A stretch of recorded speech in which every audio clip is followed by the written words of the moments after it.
Damariah Jos, whose name means the orphan of Jos, was born in 1946 in Bukuru near Jos in Plateau State. His birth name is Adamu Waya. The reason for adopting the name Damariah Jos was because his father died shortly after his birth and his mother died while he was still an infant. He was a Nigerian Hausa griot, best known for playing the kontigi, a small, single-stringed lute. Damariah showed an early interest in music and came under the influence of local professional musicians. Incorporating social commentary, the mainstay of Damariah's repertoire is praise singing. His first, and perhaps still his most famous song, is Waka Karamota, Song of the Driver's Mate, in praise of young men who get passengers in and out of minibuses and do the dirty work of changing tires, pushing broken down vans, and the likes. During the Nigerian Civil War, he composed numerous songs in praise of soldiers of the Federal Army and incorporated vivid accounts of scenes from the war in his songs. When the Civil War ended, with the victory of the federal government, Damariah sang Mina Fukanyaki,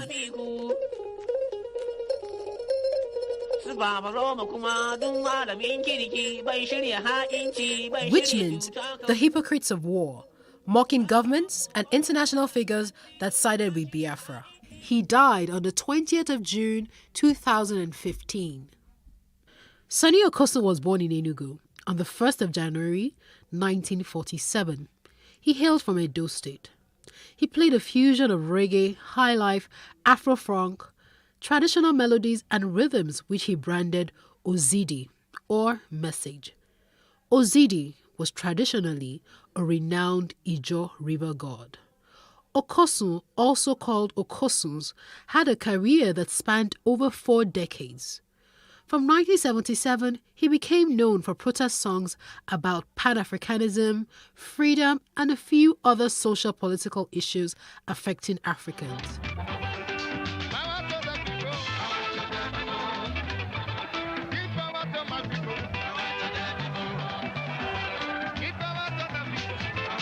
He wrote and performed songs in a number of languages, including Ishan, Igbo, Yoruba, Hausa, and English. He died aged 61 of colon cancer on the 24th of May 2008 at the Howard University Hospital, Washington, D.C.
None of the presidential candidates can match me, says Rabiu Kwankwaso, the presidential candidate of the New Nigeria People's Party, NNPP.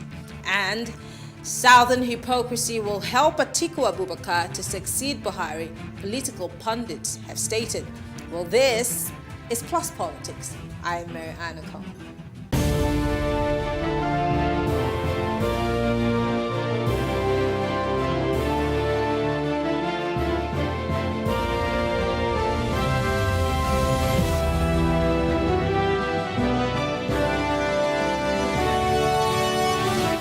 After the presidential primaries held by the People's Democratic Party, PDP, last weekend, which produced former Vice President Atiku Abubakar as the party's candidate for next year's election, political leaders in the South have been accusing the North of betrayal. two southern groups, the Pan-Niger Delta Forum, PANDEF, the Middle Belt Forum, have also led the charge. Now, just as the Southerners had begun to clamor for a Southern presidency, anti-zoning elements began to voice out their beliefs, even though it was this zoning formula that produced past presidents. The South is obviously not happy with the way things are as regards the zone and the next president, where he might come from. Who should they blame or hold accountable? Well, joining us to discuss this, Francis Chilaka and Segun Shopito, both are political analysts. Thank you so much, gentlemen, for joining us. Thanks for having me, Ariane. Great. Good evening, Nigeria. Great. Segun, I'm going to start with you. The Pan-Niger Delta Forum, the Middle Belt Forum, a lot of people, even in the Southwest, have continuously asked for zoning of party tickets to different parts of the South. In fact, they have just said, we need a Southern president. But then what happened over last weekend that produced former Vice President Atiku Abubakar has had many people speaking out against the People's Democratic Party, and again, also speaking about the fact that Southerners may not necessarily be ready to produce a Southern candidate. But what are your thoughts, especially from what happened over the weekend last week?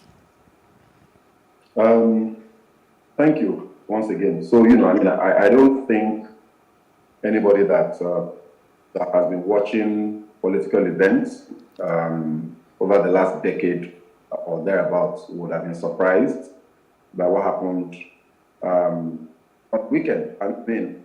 It was expected. I don't think the PDP would have done anything else. I don't think any other candidate was ever going to take that ticket. And the reason is very, very simple.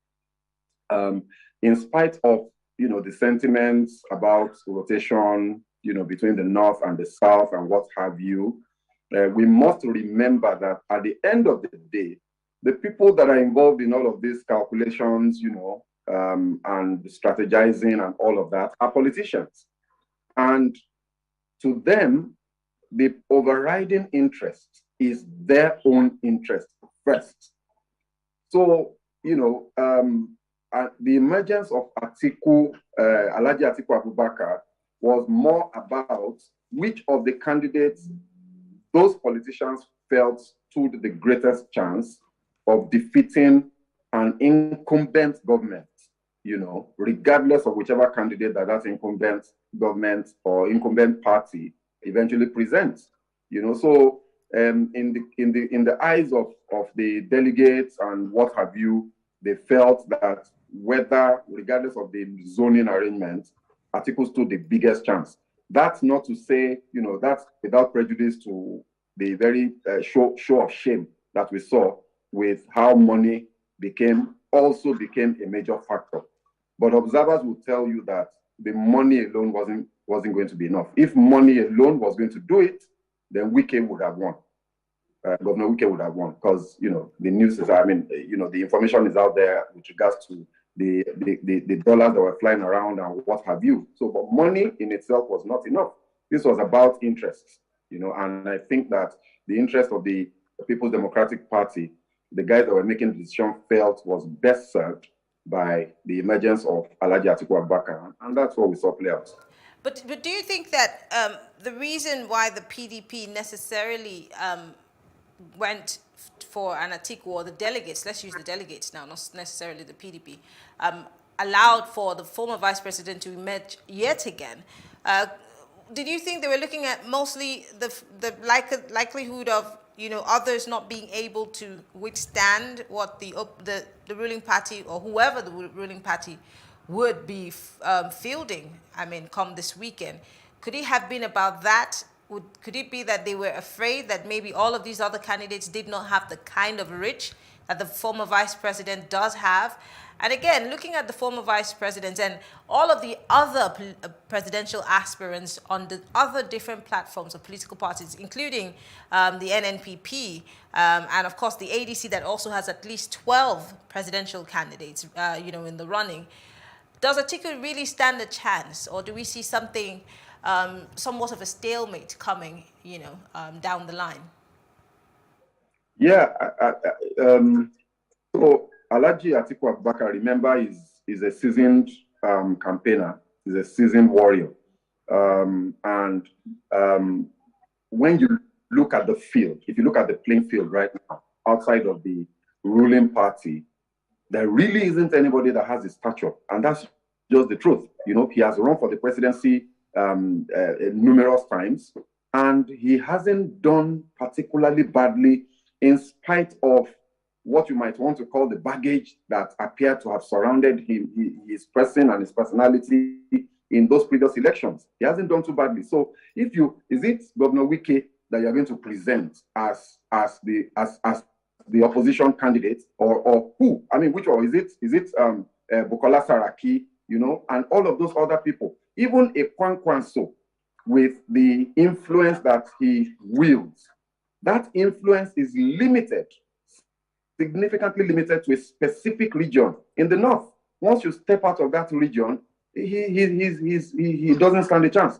you know. But if you look at Alhaji Atiku Abubakar, he's done it before. You know, in 2011, he won votes all across the entire country. So yes, I think that, you know, the calculation was more about his chances in the polls against a ruling party that is incumbent, and they'll have the machinery of states to support their candidature.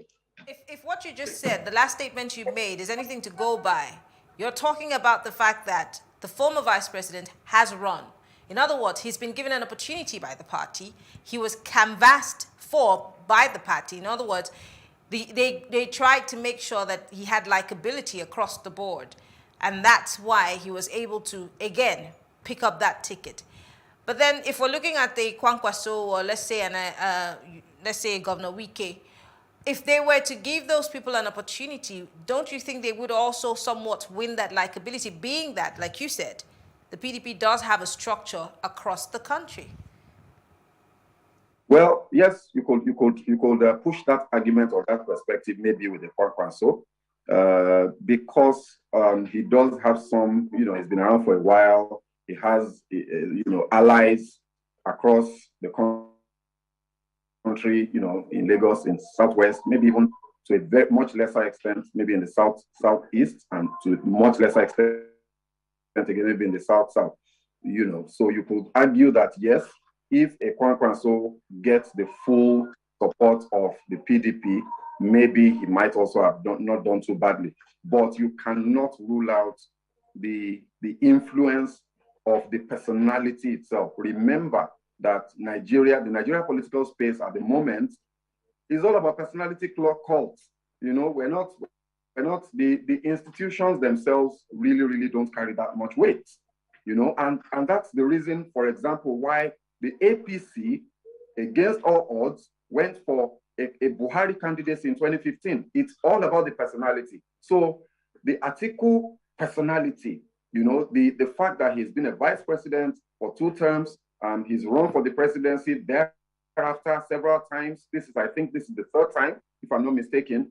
The fact that he, of course, is very, very well resourced. You know, he has a huge war chest that the party itself will need to rely on, given that they are not in government at the moment. They don't have access to our resources, our commonwealth at the center.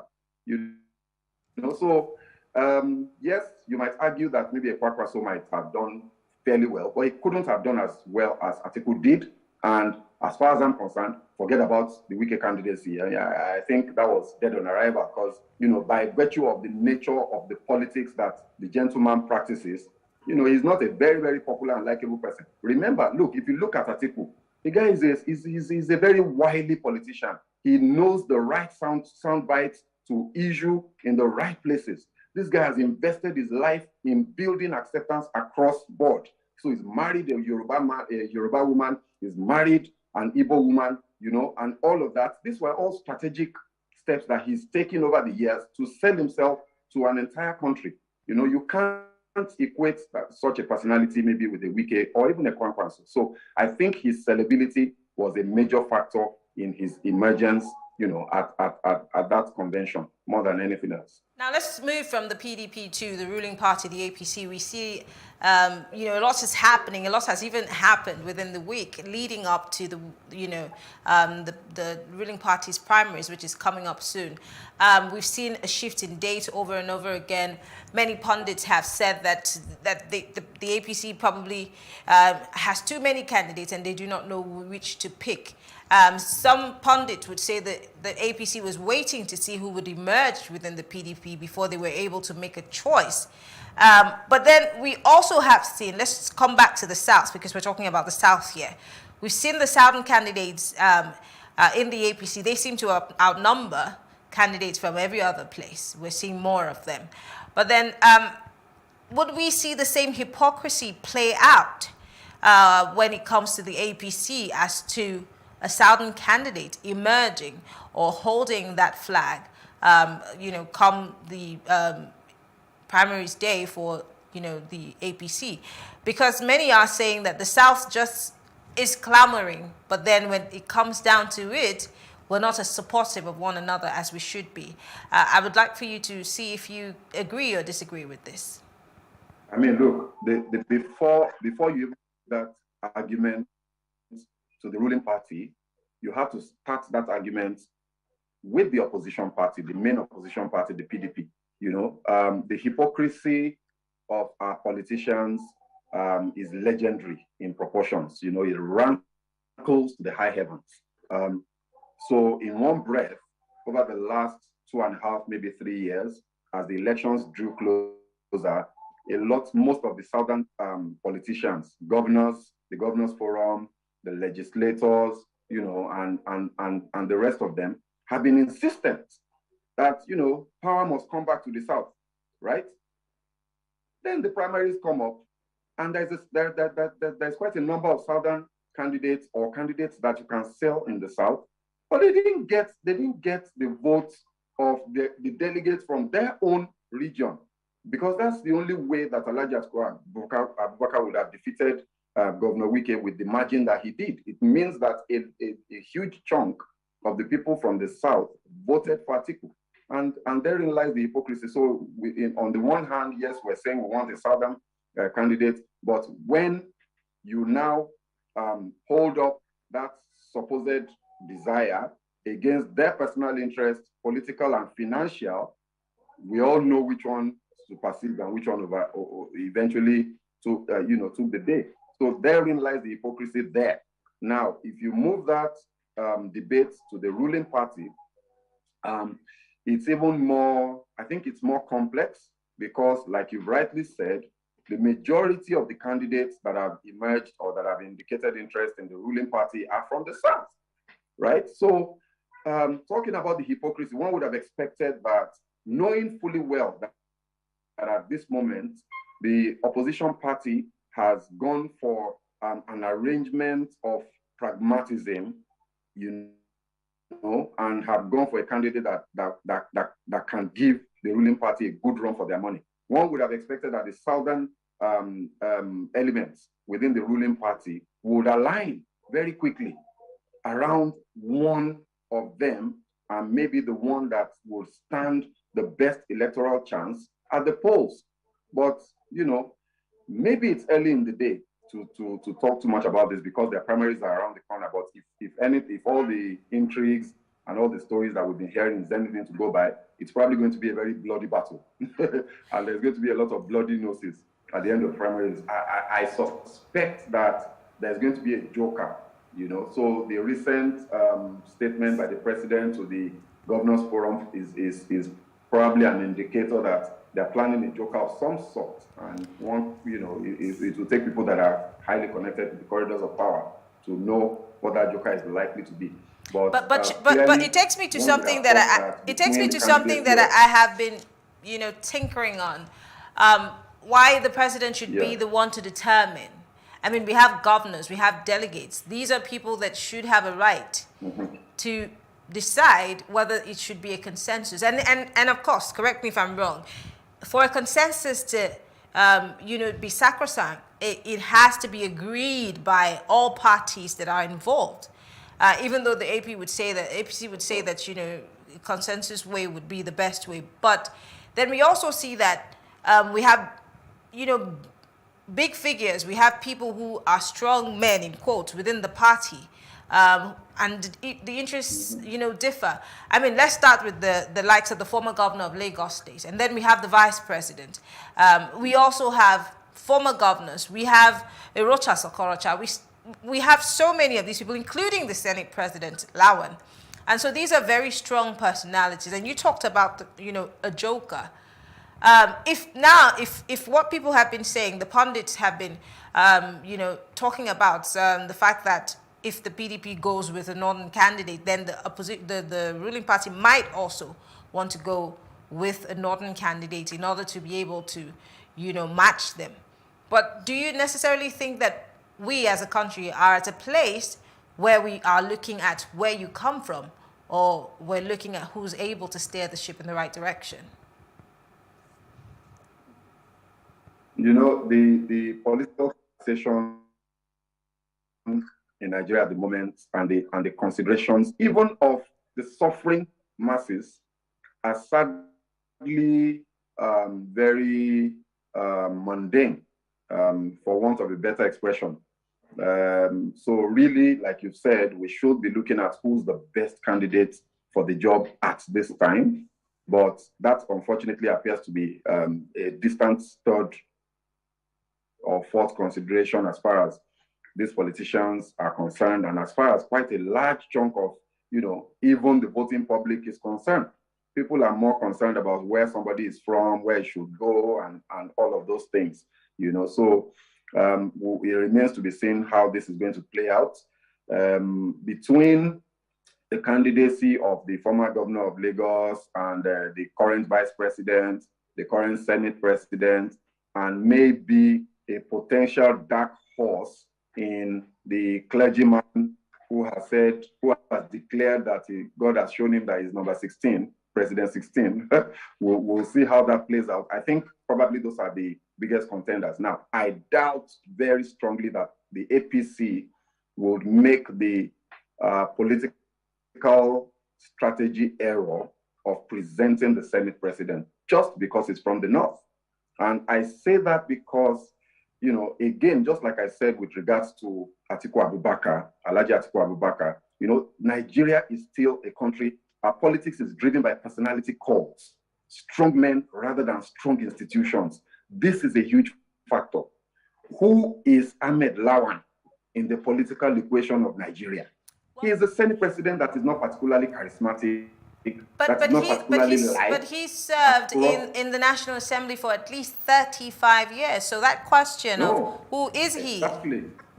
Exactly. But that exactly is the point. For somebody who has been, more or less in the corridors of power as a public officer for that long, you would think that he would command more clout and more respect and more influence across board. Remember, the key factor here is that whoever is going to contest against Alhaji Atiku Abubakar at the moment must be able to swing influence across board, across the Niger and the Benue. So for me, the APC, I'm very, very sure, because politicians are very strategic creatures. I'm very sure they won't make that mistake. If the APC presents that gentleman, then very, very likely two scenarios. One, the PDP wins, or Mr. Shopperson, are you still there? I think we lost you for a second. Mr. Shopperson, are you still there? I think that we lost that connection. Briefly, I'll try again. Mr. Shopperson, can you hear me? Oh. Okay, yes, I can hear you now. Okay, great. We lost you for a second. Yes, you were trying to say that it's either the PDP loses or what? Yes. So if the APC were to make the strategic error of presenting the current Senate president, then what you would have is two possible scenarios. One, Alhaji Atiku Abubakar will win, by a significant margin. That's one. A second possible scenario that a lot of Nigerians will be hoping for is that the current movement, the current momentum that is gathering behind the candidacy of Mr. Peter Obi becomes a beneficiary, because, that gentleman is beginning to rustle feathers, there's a lot of, he has captured the imagination of the Nigerian. He has captured the imagination of the Nigerian. So if the two major parties don't play their cards right, Peter Obi is waiting in the wings to take the day. And I'm sure that the guys in the APC know this, and I'm sure they'll play their games right. So regardless of whatever the conspirations about North and South dichotomy and what have you might be. But again, like I said, we have to wait to see how things play out in a couple of days. Talking about ruffling feathers, let's look at the video that's been trending of the former governor of Lagos State. Some people would call it a meltdown of sorts while he was meeting with heads of government in the southwest. He did make bold to say that he gave President Buhari the opportunity to lead the country. He also talked about Governor Dakwa Abiodun. He talked about other people, that he made a way for. And some people would call that a sense of entitlement. And some would say that, well, he's saying that he has been a kingmaker and it's time for a kingmaker to be made king. What are your reactions to that video and the contents? Mostly said in Yoruba, obviously, but it was translated. Because you're Yoruba, I'm sure that you understood every bit of it. What did you make of it? Do you think that the former governor is sensing that there might, like you said, be a joker of sorts that might upstage him and other members of the party, or is there something else underneath? So one of the strongest indicators that gave me personally as a keen observer of the process, and indeed somebody who is actually involved. I'm also involved in this process on behalf of the third force. We're trying to build consensus, build alliances, and build coalitions to give the two evil twin brothers a good run for their money. So as somebody who is involved in this process, listening to Asiwaju kind of made me smile, because first of all, to put that meltdown, like you called it, because it was a meltdown, to put that meltdown into context, you have to realize and recognize that this gentleman has his ears right on the walls of Aso Rock. Whatever is happening in those places, he hears about them, right? So for him to have come out to say those things, it was a cry of desperation. This was a man that has seen that things are not going his way, and is now throwing the kitchen sink. He's basically throwing tantrums at the president and reminding the president that you would not have been here today if it wasn't for me. Therefore, you must reciprocate. Therefore, you must know that it is my turn, and all of that.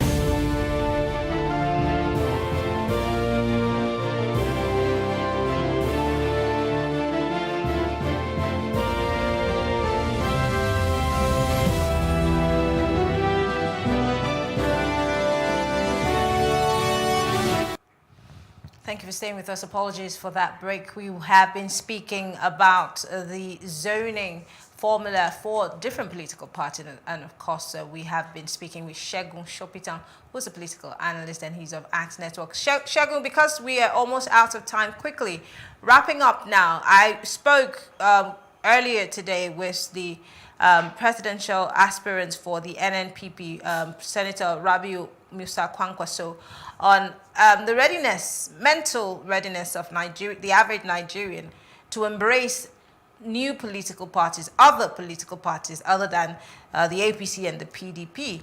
And he seemed to be very optimistic as to the fact that Nigerians are looking for something new.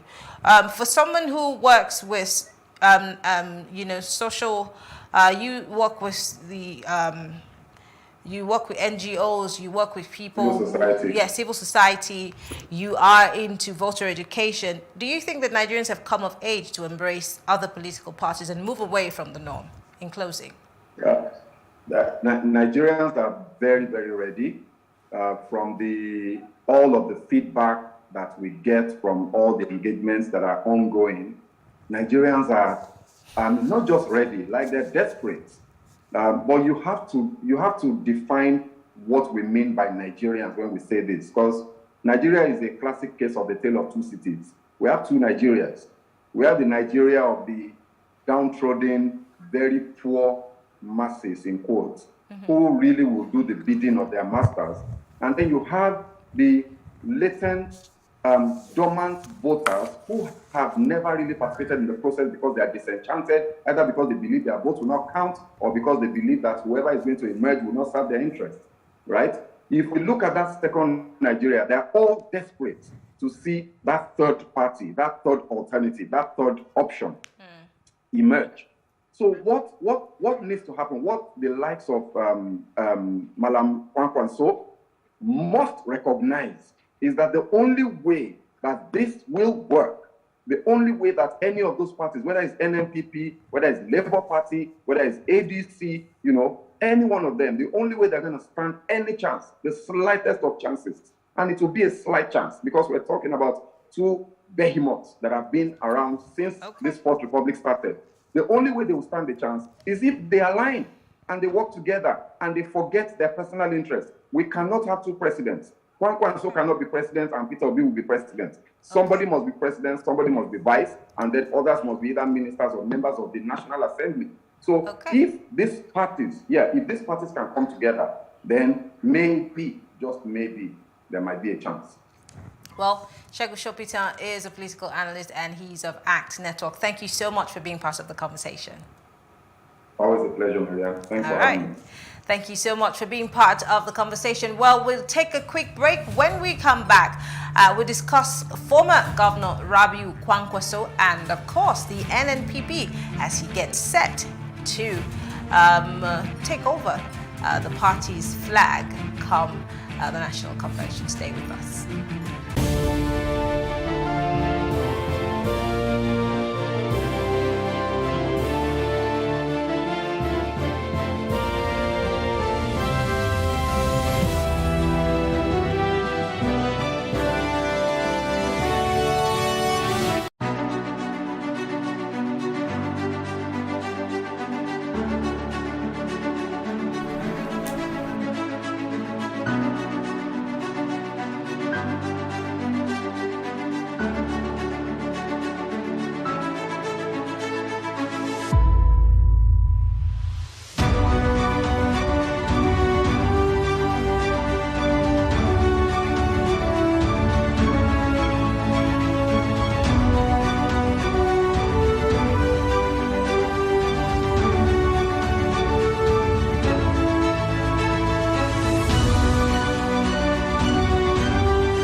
Former governor of Kano State and presidential candidate of the New Nigeria People's Party, NNPP, Rabiu Kwankwaso, has stated that no one of the other presidential aspirants can match him in the upcoming elections. He added that the average Nigerian is looking for something new, and that is what the NNPP is bringing. He stated these and more earlier today when I had a sit down with him. Let's take a listen. It's good to have you join us, Senator. Thank you very much. So, I'm sure people have asked you so many questions about why you have chosen to leave the PDP and become the NNPP's candidate to run for presidency, but that's on the side. We've seen many people, break into groups and call themselves third forces, and the NNPP has also been identified as one. So I think my curiosity is, what does the NNPP have that will make it so formidable to be a third force against the two major political parties? Thank you very much. On the first question of why I decided to leave the PDP, is very simple. You see, I was part of the formation of PDP right from the beginning in 1998. 1999, I was governor of Kano State. And I have been there until 2014, when it was very clear to me and many Nigerians that PDP had actually derailed from the PDP we formed in 1998. Even though at that particular time, the main issue was to kick out the military. But we started very well under Chief Olusegun Obasanjo, and for the 8 years he was president, I was governor for 4 years and Minister of Defense for the remaining period. And when we noticed the issue, we thought there was need for change. And when the idea of progressive people across the country to come together and form a formidable group to bring change and therefore bring progress to the country, I joined them. And at the end of the day, we were able to succeed by way of bringing this government in 2015. Unfortunately, along the line, we realized that the party, the APC itself, became even worse than the PDP. And therefore, we had no choice other than to come to a better place at that particular time, just before 2019. Now, when I was there in the PDP, I realized again that the operators did not change at all. In fact, if anything, they became worse than I left them. And that was why we started talking to our friends across the country, people of like minds, people who are angry with what is happening today in this country in terms of leadership. And of course, we are angry with the PDP itself, believing that they would change, and they didn't change. And that was why we muted the idea of getting a platform that will actually reflect our own ideology, reflect our own dream about this country. Our dream is simple. We want to see a very united Nigeria. We want to see good governance. We want to see people of good credibility in government at all levels. And we want the progress of this country. And therefore, we came together and we intended to register our own party. Unfortunately, the INEC was not ready to register any party before the 2023 election. That was why we looked around and got a party, the New Nigeria People's Party, which was registered 21 years ago.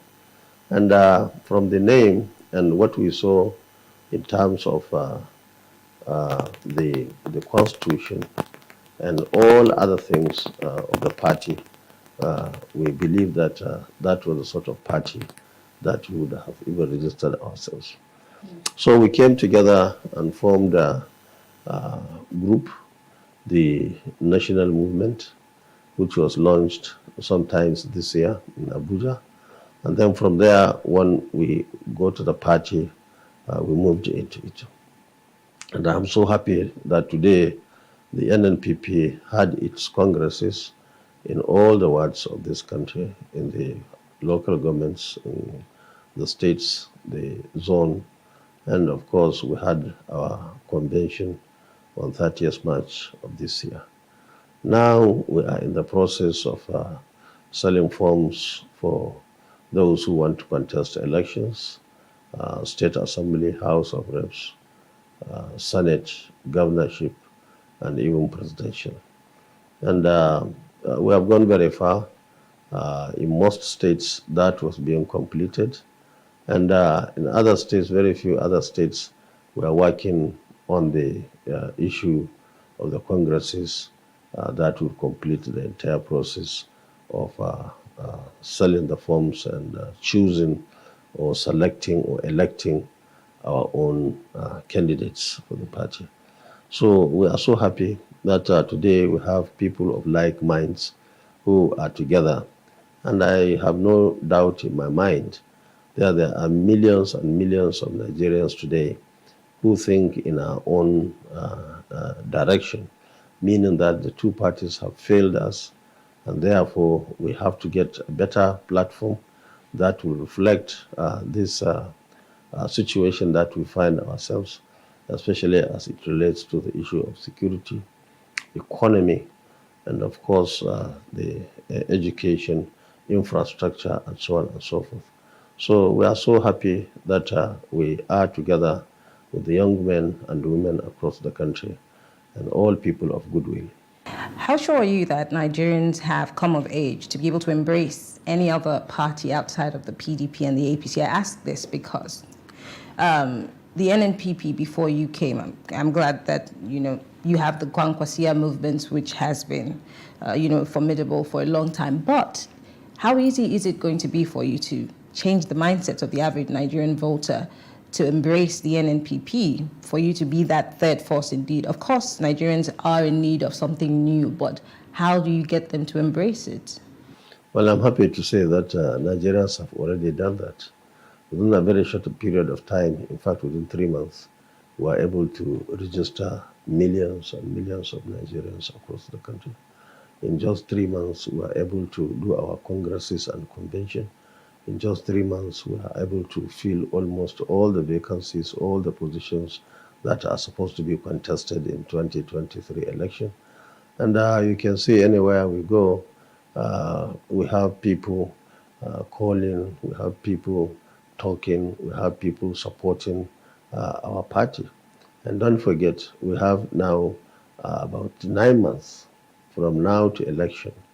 This is early June, I think it's the 3rd of June today, and we're talking of 25th of February next year for the election. We have never had this sort of luxury of time after our convention. Before now, we were having our conventions toward the end of the year, and early in the year, we have, within 2-3 months maximum, we have our general elections. But now, I can tell you, Nigerians will come to know, will come to understand more about the movement. And I'm happy you mentioned the issue of Konkosia and even the national movement, who are working together, and they are all members of this NNPP and many other people of goodwill, those who believe that we need to have a united Nigeria, we need to have capable hands to lead this country, because everybody believes that we have all these issues, all these challenges on the ground because of lack of good and capable leadership. Talking about the Kwankwasia movement, I'm always curious because some movements can be for personal interest, and the average Nigerian is supposed to be your objective here as someone who's running to be the president of the country. Nigerians have for a long time looked for a president that had them at heart, and I'm guessing that that's why you're running. So I'm asking, for the Kwankwasia movement, what's the youth participation like? Because again, 80% of Nigerians, if not 75, are young people. We have a very youthful population. What are you intending to do to also engage that huge population? Yes, I'm happy to say that all the opportunities that I had in the past, we have demonstrated very clearly to all the young men and women that our ideology, our projects and programs were always geared towards the good of the young men and women, and of course the needy. We have done that, especially when I was governor of Kano in 1999 to 2003, and when I was governor again in 2011 and 2015. In between, I held positions of senator, held position at NDDC, because I represented Northwest Political Zone in the NDDC. Before that period also, I was in the House of Reps as Deputy Speaker, House of Reps in 1992, and so on and so forth. So over the years, we were able to convince the young men and women. And that was why you find that Konkosia is being embraced by everybody, especially the young men and women, because they know us very well. They know and they believe that if we have opportunity, we will even do better. So we have no problem of the issue of young men and women. They have already taken positions in our movement of Konkosia. But now we are even talking of the NNPP, which is a political party, which many other people who are not necessarily Konkosia or Konkosia members who are put to red cap. In fact, even before we joined the NNPP, the vast majority of people in this country believe in what we are preaching over the years. Many people, and most of them are not even put to red cap, but they have the Konkosia at heart. They believe that this country requires a very positive change, not the change that we had in 2015. I asked that question because you and I obviously know what's happening in the Northeast, in the Northwest now, and most of the perpetrators of these acts of violence and terrorism are young people. I remember the last time I spoke with Sheikh Gumi, and he spoke about the fact that these young people are not being engaged, and that's why they're being, taken by these terrorists. So when you become president, if you become president, what would you do that has not been done? What do you see that can be done to deal with the insecurity, the level of insecurity that we're facing in 2022? Because it seems to be a different case in 2021, and of course this year it's a lot worse. The freshest, which is the train bombing, we still have those people in captivity, and of course the Methodist prelate who was also captured, who has regained his freedom, and he said succinctly that security agencies and the government did not help. Yes, you see, the present administration, which started in 2015, actually missed many steps. They made some obvious mistakes. One is a government, one has to get the politics right. Once you miss that, many other things are likely going to go wrong. I'm sure I remember that this administration missed an opportunity to form government for almost 6 months. And that was a big mistake. And even when they formed the government, people were shocked because people believed that they would get better members of the cabinet. But in any case, it was formed after 6 months. And if you are in government at state level, even at national level, you have to carry all members along. And of course, not only members of your party. You need to carry everybody along in that constituency, either a country or in a state. So one has to get the politics right so that you can have maximum support of the people from top to bottom. If you miss that, then it affects other places. For example, if you alienate members of the society, the end product is always that the security themselves want the cooperation of the people.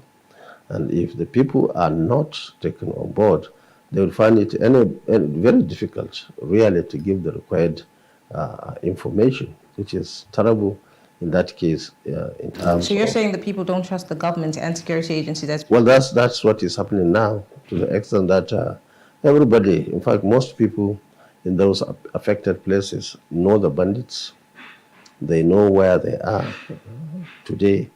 And of course, mistrust has been created between the people and even the security agencies, to the extent people fear that if they bring any information, that may likely affect them negatively, because people claim that there are similar cases in the past where people gave information and the bandits themselves came after those people. So government has to create good relationship, create confidence between the government itself and the people. And that will reflect in other agencies like security agencies themselves, and so on and so forth. And lack of getting the politics right also affect the economy in many ways. And that's why you find that so many things went wrong in the area of economy. Many people are not investing in the economy. So also people coming from abroad to invest in Nigeria also find it difficult to come in.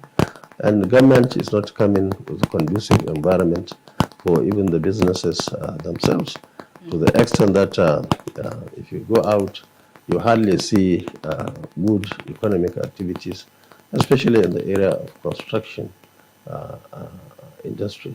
So there are many issues, and all these issues put together are causing all these negative things, the issue of security itself, the issue of economy, and of course other vices that we see or that you mentioned in Northeast, in Northwest, and even across the country, where people, the young men, are taking arms against Nigerians. And that is why people believe that now we need a very formidable leadership, very capable leadership that can come and unite the country. Not as we see today, things are falling apart. Now we are in a situation where you hear people saying, oh, these ones are this tribe, those ones are that tribe. You quickly played into my next question, because I was going to ask, I was interviewing the secretary of the Northern Elders Forum, and the doctor specifically said, I remember, that we need to phase out the old set of politicians, saying that, I want to quote him directly, that these politicians are responsible for the divisions that we have, whether they be ethnic, religious, or even political. What do you have to say about that? No, phasing out the politicians is not the best. The old politicians, as you mentioned. You see, this time around, people have to look at the track record of all the politicians that are aspiring to go into positions, especially the executive arm of government, because that is probably the most important arm of government out of the three. Because if you get that one right, other two are certainly going to be good also. So I think that's what to require. We don't, this is not the time really for us to go and start any experiment with some of the young men and women that we have seen taking power, especially at state level. Some of them were a huge disappointment. People. There are some who have been, who have also done well. I mean, I think that Nigerians took a chance on your set of politicians, so why can't they take a chance on the young set of people? And most of them have worked for the old sets of politicians. That's what I'm saying. We have seen across the country, especially now, that we have many young men that are governors across the country. But you hardly see anyone that you can really call a very good example of youth taking power. So I believe that people should look for somebody who is strong enough to do the job, healthy enough to do the job, but experienced enough, somebody who has gone through what one can call a good governance over the years. That's why I think it's a matter of choice. And I'm so happy and glad to tell you that most Nigerians today have decided on what they are likely going to do in 2023. Okay. Finally, let's go back to party politics. We've heard about a lot of mergers. I spoke to your party national chairman, who alluded to the fact that there was not going to be a merger between you and the Labour Party. You know, we saw those mergers. But is the NNPP still open to a merger of sorts to empower and, you know, build the muscle of the third force? Yes, you see, we are very comfortable with our position today. Within 3 months, we are able to be where we are. Today, we have a national party that has leadership at all levels. Today, we have a national party that is not only in one region or in one zone. It isn't strong enough to defeat the APC and the PDP. Oh, yes. You see, let me tell you, you see, most Nigerians, if you ask them out there, they will tell you that people are not too keen about party. And for us in NNPP, we had even wanted Nigerians to be keen about the party. Why? Because everybody knows that the two parties have failed. And therefore, if you take it from the party point of view, if they have failed, now people will go for the third force you mentioned, which certainly, by all standards, going by the quality of the leadership everywhere in this country, is the third force. Even though, on the other hand, we believe, even as of today, you'll be surprised if there is election today, if Nigerians are allowed to vote, you'll be surprised that most people will vote for NNPP because they want change. People are not comfortable with the status quo. And it is only people who believe that what is happening is good enough for them to continue would go and vote for PDP or even the APC itself. So we are comfortable as we stand today, but I can tell you the graph of NNPP is rising in the last 3 months. So we have another 9 months, and I can assure you that most Nigerians will be happy with the party and will be very happy also with the candidates that we are going to field in 2023. Before I go, let me just push you one more question. Looking at the candidates that are being fielded, I mean, the PDP has already done its primary, so you know who the party's flag bearer is. But then, of course, the ruling party has so many presidential candidates, and we've seen the shifts in dates, but this weekend will determine. Does anybody on the list of people that I've mentioned pose a threat to you politically? Not to my knowledge. You see, we are happy that PDP has done its own convention. We now have everybody now knows the presidential candidates. Very soon, I'm sure the APC will have to stop moving the goalpost, and they have to bring somebody. And I can tell you, all those that are contesting, most of them, if not all of them, are people that I know very well. And I can assure you that I don't see how any one of them can match the candidate of the NNPP. But in any case, I'm sure one of these days, when we have the candidate also from there, and all other parties for that matter, we'll have time to present ourselves to Nigerians, and Nigerians will make a choice, even though, as I told you, most people have already made up their minds on what to do. Okay. Well, Senator Rabiu Musa Kwankwaso is the presidential aspirant on the platform of the NNPP. It's been a pleasure having this conversation with you. Thank you very much. Thank you. It's a pleasure. All right. Well, it's been Plus Politics. I am Mary Ann.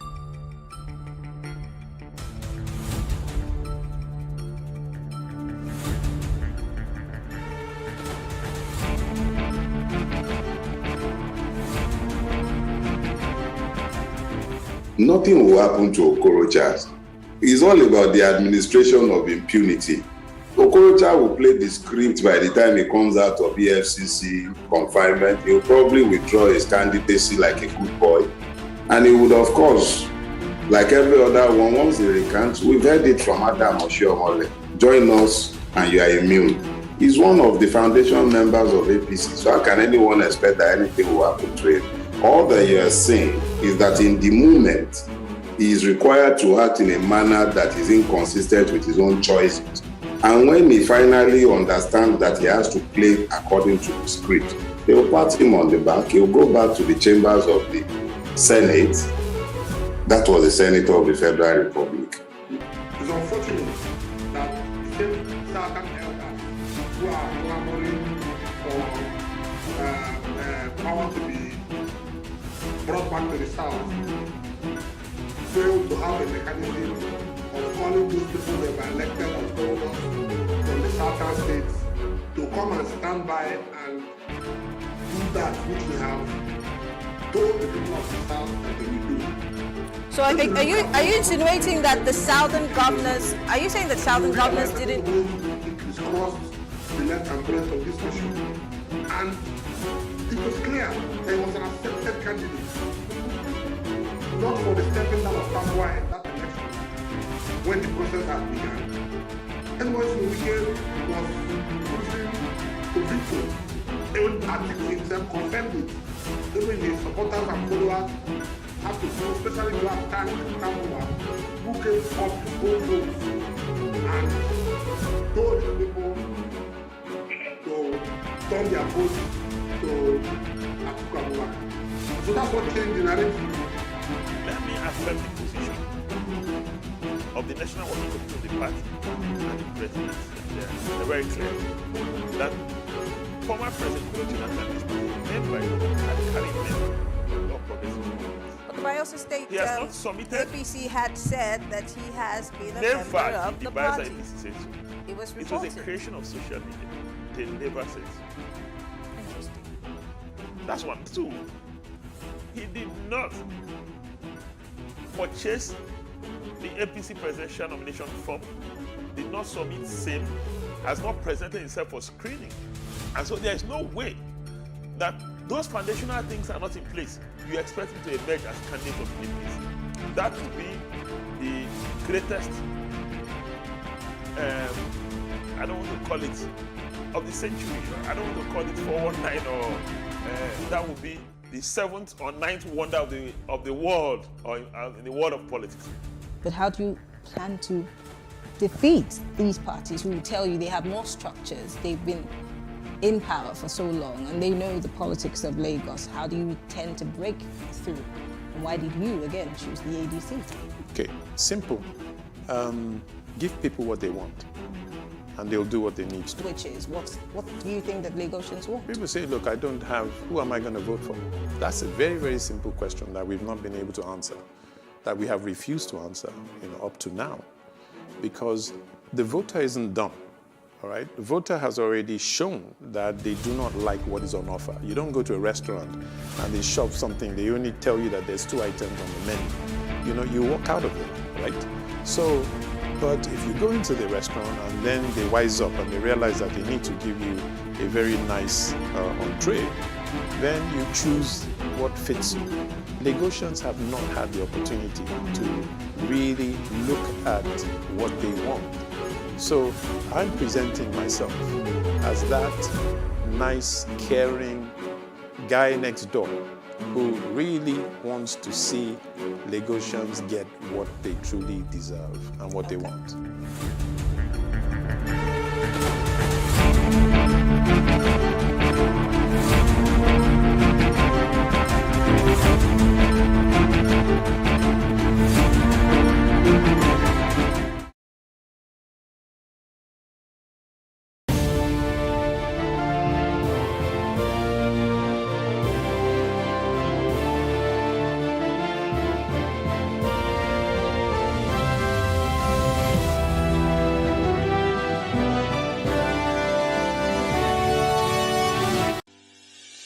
Increase the reach of your events or business services.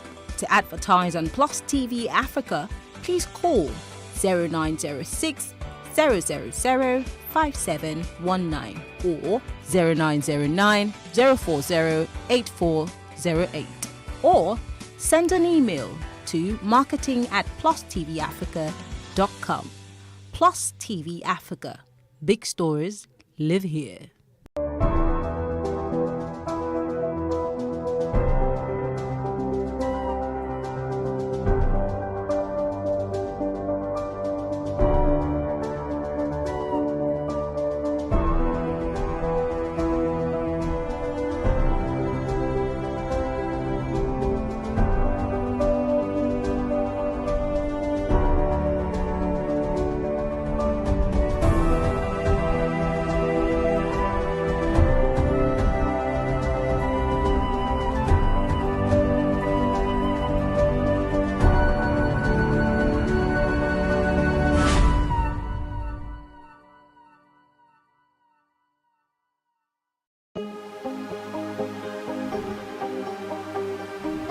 Is it for upcoming artists to blow in Nigeria?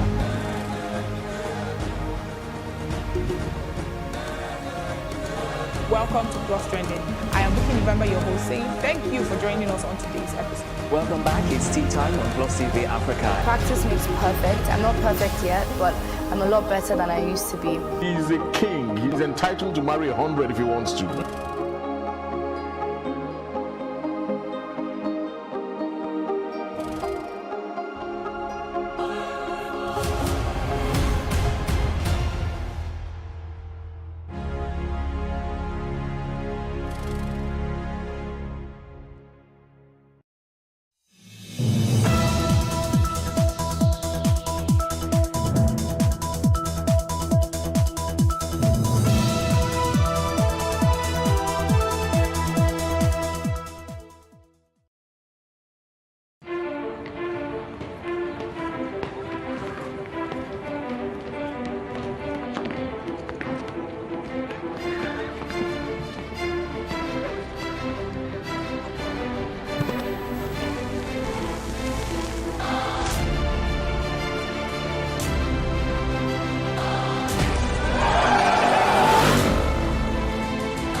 speak, Sha. Hello and welcome to What Are You Saying? #Ways, where we talk about topics in the news as it affects us all. I am Musayuame Sally, and today I'm alone in the studio. But I'm joined by my co-anchor live from the UK, Nomai Fangang. Hello. Hello. Noma, how are you? We had to drag you. Sorry for disrupting your holiday. Right, that's all right. All right. How is the UK? How is London? How is Leicester? How is Scotland? You've been globetrotting. It is well. You know, you have those moments once in probably a lifetime. So you have to maximize it to full potential, actually. But yes, it's been hopping from one town to the other, and it's really interesting. I haven't done this in a while, so it's a beautiful moment, time to be by yourself, to reflect, and to really get in touch with nature as it is. I mean, I had an amazing time. I went to a botanical garden, saw all kinds of flowers in bloom, and it was like, yes, as in just getting in touch with nature was really, really calming. Awesome. From all the madness going on in Nigeria. In fact, talking about madness, really, my heart goes out to, because I was in Osun State. I mean, Osun is just barely 2 hours from Ondo State. And so, I mean, when I heard about the attack on the Catholic Church, it really broke my heart, you know, talking about madness, there's a lot going on in Nigeria. I mean, there's a lot going on in Nigeria. It's really sad. And I mean, just watching, I almost wanted to throw up watching those videos, because anybody that knows me knows that I can't stand seeing dead bodies or blood or whatever. It's not just, and I don't know how our leaders are able to sleep, right? After seeing all of these things happening. It makes no sense.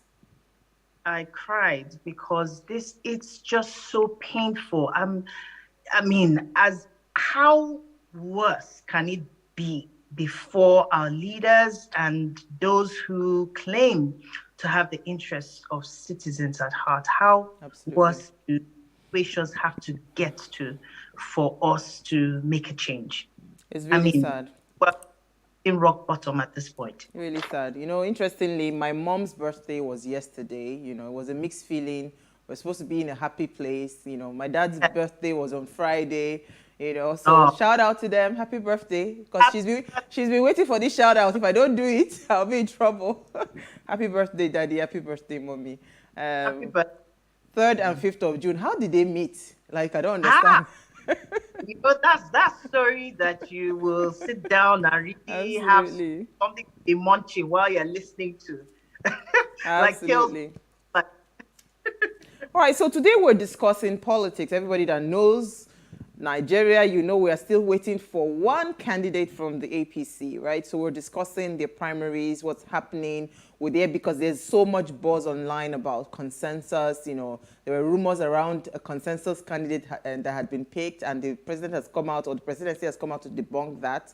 There's a lot going on. Then, if at all, there will be a primaries. What's the dynamics of the delegate system, given that what happened with PDP and delegate vote buying and all of that? So we're having all of those conversations today. And here's what we found as today's quote: consensus is the absence of leadership. This was from Margaret Thatcher. I mean, when you listen to, read up on consensus and all of that, it just makes, all right, it's almost like imposing something on someone. All right, so The Guardian had gathered that the national leader of the APC, that's Asiwaju Bola Ahmed Tinubu, is under a lot of pressure to forgo his presidential ambition. A party source at the weekend disclosed that President Muhammadu Buhari last week sent some party leaders to convince Tinubu to step down in the interest of the party. So today, Aliyu Ibrahim Lemu is here to discuss the APC primaries. We're asking the legalities of consensus versus the delegate vote buying, if at all there's going to be any primaries, but we'll do that. Let's take a break first to see what we found in the news.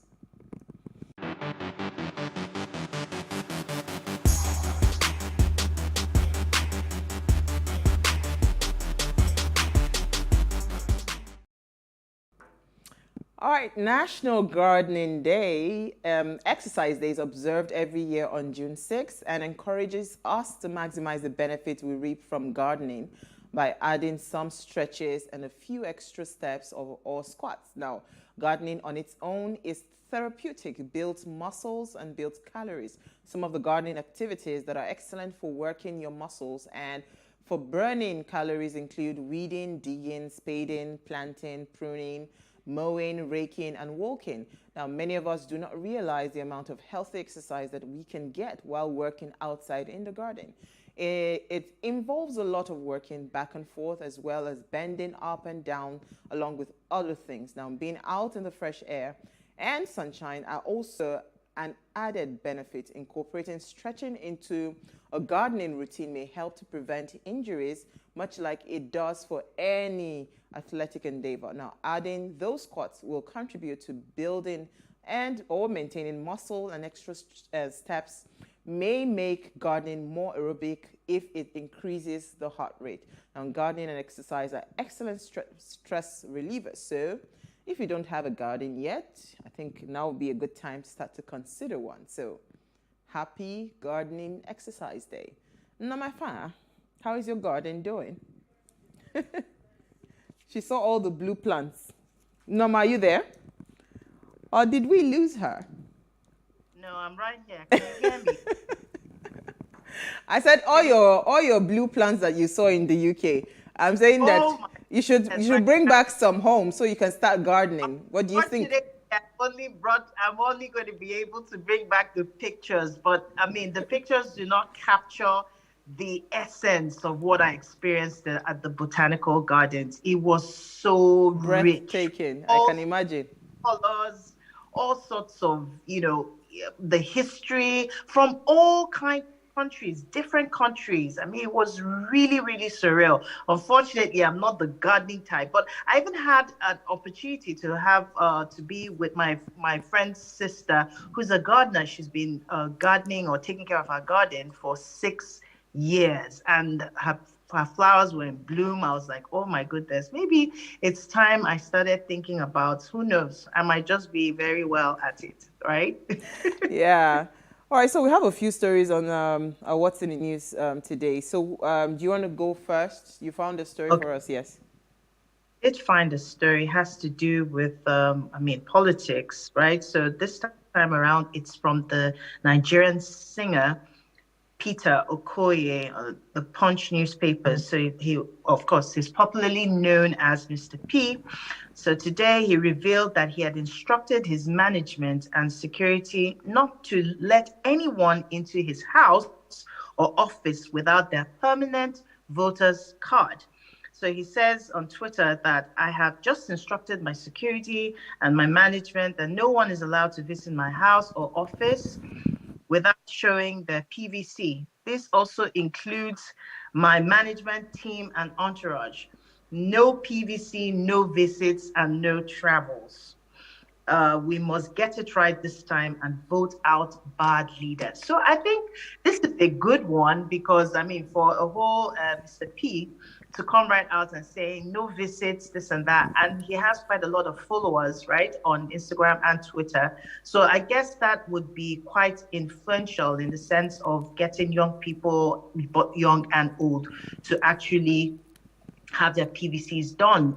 If people like him, more and more celebrities or singers can come out to encourage people, I think more people would pay attention and they would actually go and do the needful, which is getting their PVCs, getting ready to vote, because that is their right, at least part, and then let's see what happens from there. So I think it's a good one. So I found the story quite interesting. While I really do applaud what P Square has done, I think it's Peter, right, of the P Square.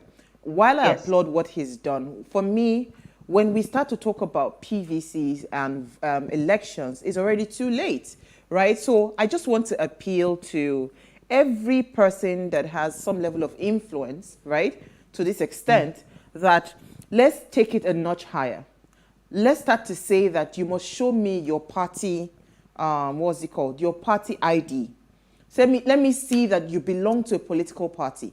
Because when it gets to the polls, it's already too late, because it is whatever options this party present to you that you'll be forced to pick. So, and usually in our Nigerian politics, we always try to pick between the devil and the deep blue sea, right? That has always been the issue. So I would like for us to start having more people like him, more celebrities, more people of influence come out to say, you know what, I want to see those party IDs, yours, you know, I want to see that you belong to a political party. If not, you don't come to my office, I don't have any business to do with you. Let's take it a notch higher, because that is the only way real influence can happen, that you can truly change, you know, from the party structure. You can then change what then eventually happens at the polling units. You know, Absolutely. so talking about parties, I just want to bring to our notice, because this guy, it seems like he's not going anywhere. Banky W, yes, he has won again the rerun for his House of Representative primaries that took place today. So congratulations to him. I remember a lot of controversies around whether he won, whether he did not win. Even I had, you know, said, oh, something about him not winning. Later came back to say he won. Now they say, you know, so now he's done the, what's it called, the rerun for the primaries. Yes, and he's won the election. Then I think I have another story I'd like to just quickly take. The vice president, you know, there were speculations about him being involved in an accident. He wasn't involved in an accident. It was on his way to the airport while trying to visit en route or to visit the church that, what's it called, the victims of the crisis for the Catholic Church. He stumbled into, his convoy had to stop. He stumbled into a car accident, and the victim had been transported to the Air Force Hospital. So there were speculations and there were uproars about the vice president being involved in an accident, but he's come to debunk that, you know. But what is just interesting for me is everybody all of a sudden is visiting, what's it called? Owo. Ah, wow, what a country. You know what I'm thinking? Like go ahead. Like my dad would say, be seen to be trying. I'm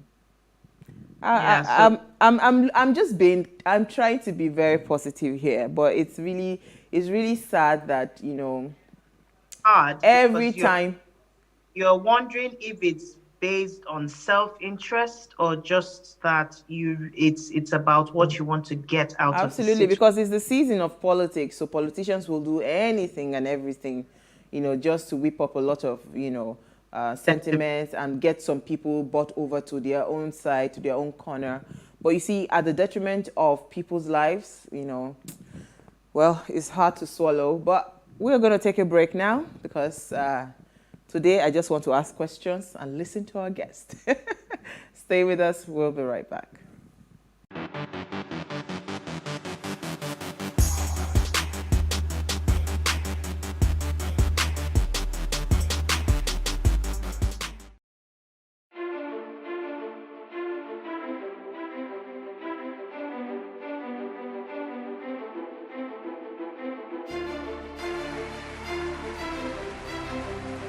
This medal has been directed to empower 1,000 persons with disabilities in each state in the next 12 months. When I start hearing the shoot of gun, Whatever I've done. Every public policy has winners and losers, and some will not be very happy with you, while others, usually the silent majority, will be quite happy.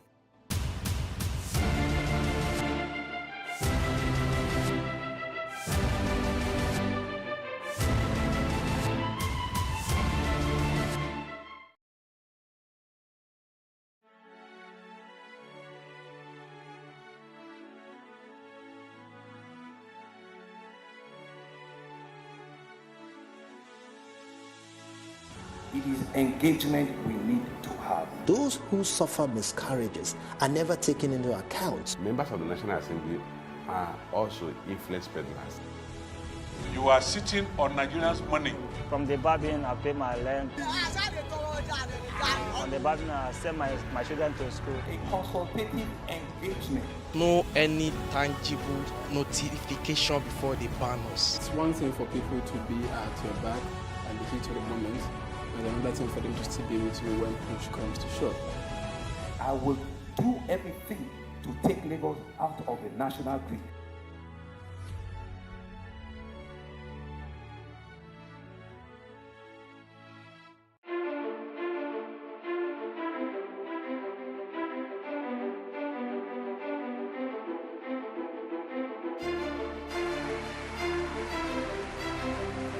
This Medan has been directed to empower 1,000 persons with disabilities in each state in the next 12 months. When I start hearing the shoot of gun, Whatever I've done. Every public policy has winners and losers, and some will not be very happy with you, while others, usually the silent majority, will be quite happy.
Thanks for staying with us. Now, it was gathered that the leading aspirant, some would say Bola Ahmed Tinubu, was enraged with the message to step down from the race in the interest of the party, and told the emissaries from the president why he should send them when he could have just called or invited him for such discussion.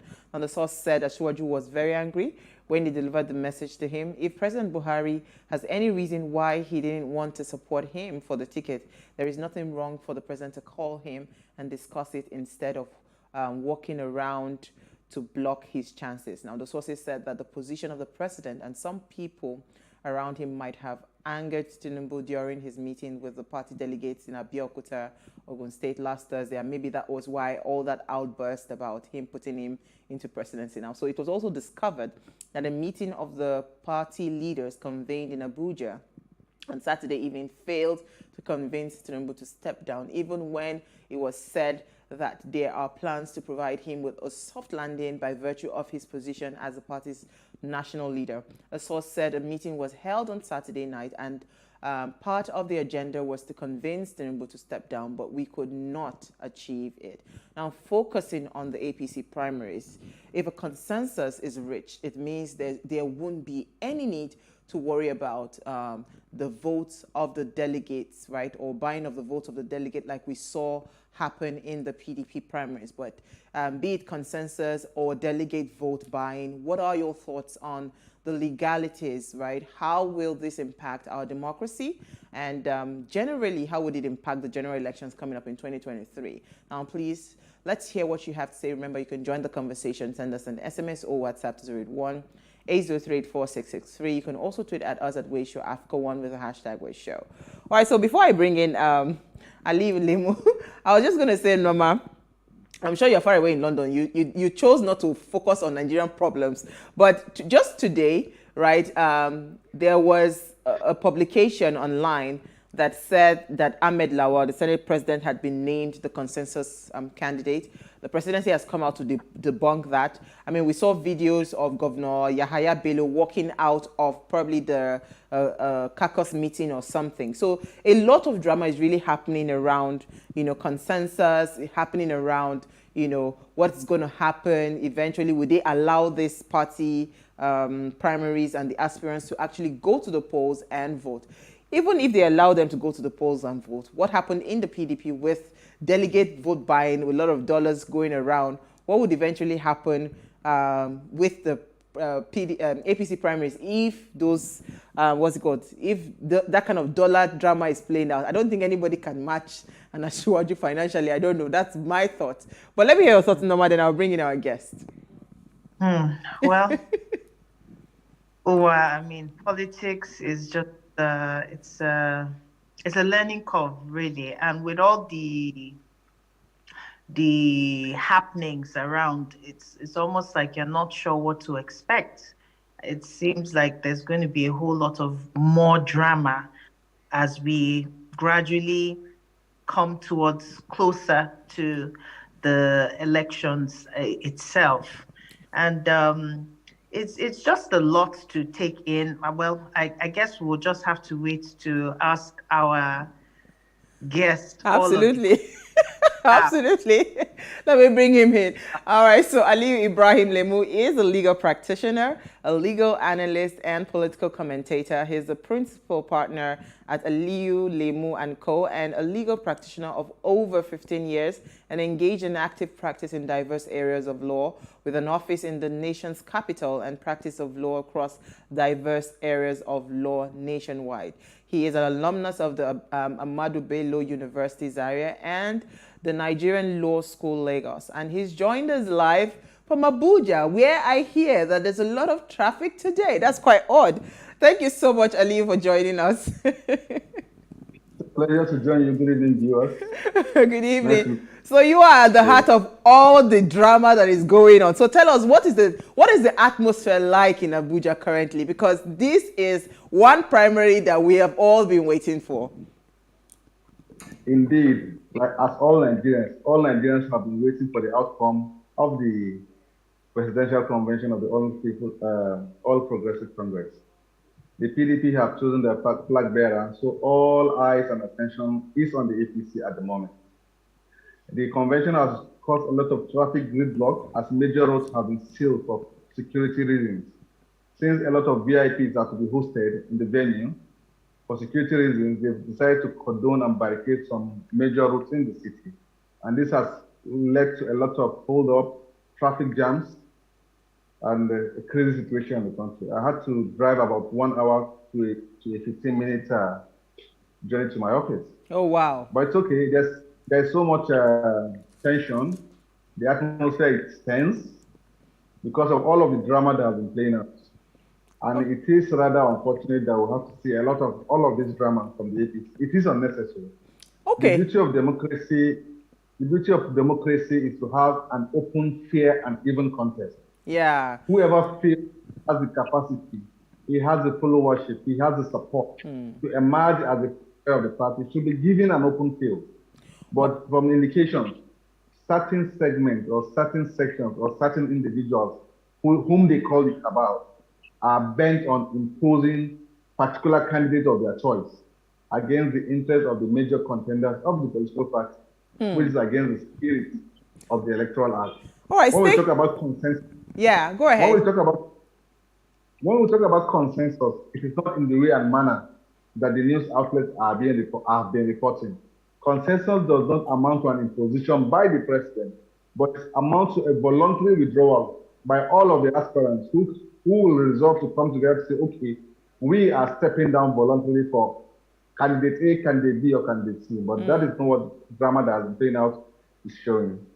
Absolutely. So let's stay on that, right? Because today we want to discuss the legalities of consensus.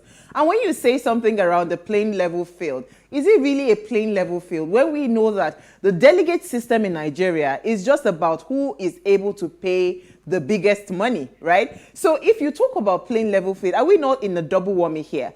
Right now, okay, there are arguments and conversations around consensus. There's also that part that if you are not financially capable, you might miss out because it's not fair going to meet some delegates to,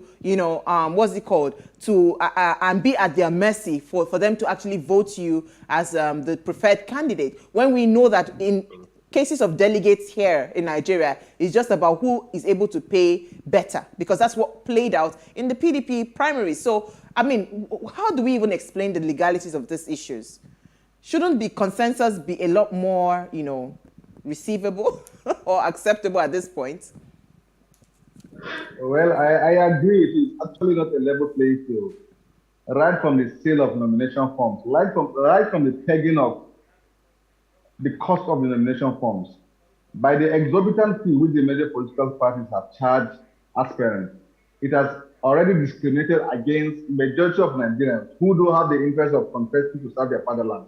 But why would somebody get the huge amount of 100 million naira just to buy nomination forms? You see, people who have worked hard all their lives, not many of them can boast of having 100 million naira from legitimate business activities. So by that alone, 80% of, in fact, 95% of Nigerians have been disenfranchised from participating in the party primaries. Then when you come to the actual primary itself, we are using, the APC is using the delegate system. But I want to enlighten our audience and viewers that under the current Electoral Act, the delegate system and the consensus system are not the only system provided for under the law as we have it at the moment. The recently passed Electoral Act, which is the 2022 Electoral Act, provide for 3 systems or 3 methods of nominating political party candidates. The first is the indirect primary, which actually is supposed to be the best system. In this system, all registered members of a political party have the right to vote to choose their candidates from the grassroots to the highest level. That is the system that is in operation in the United States of America.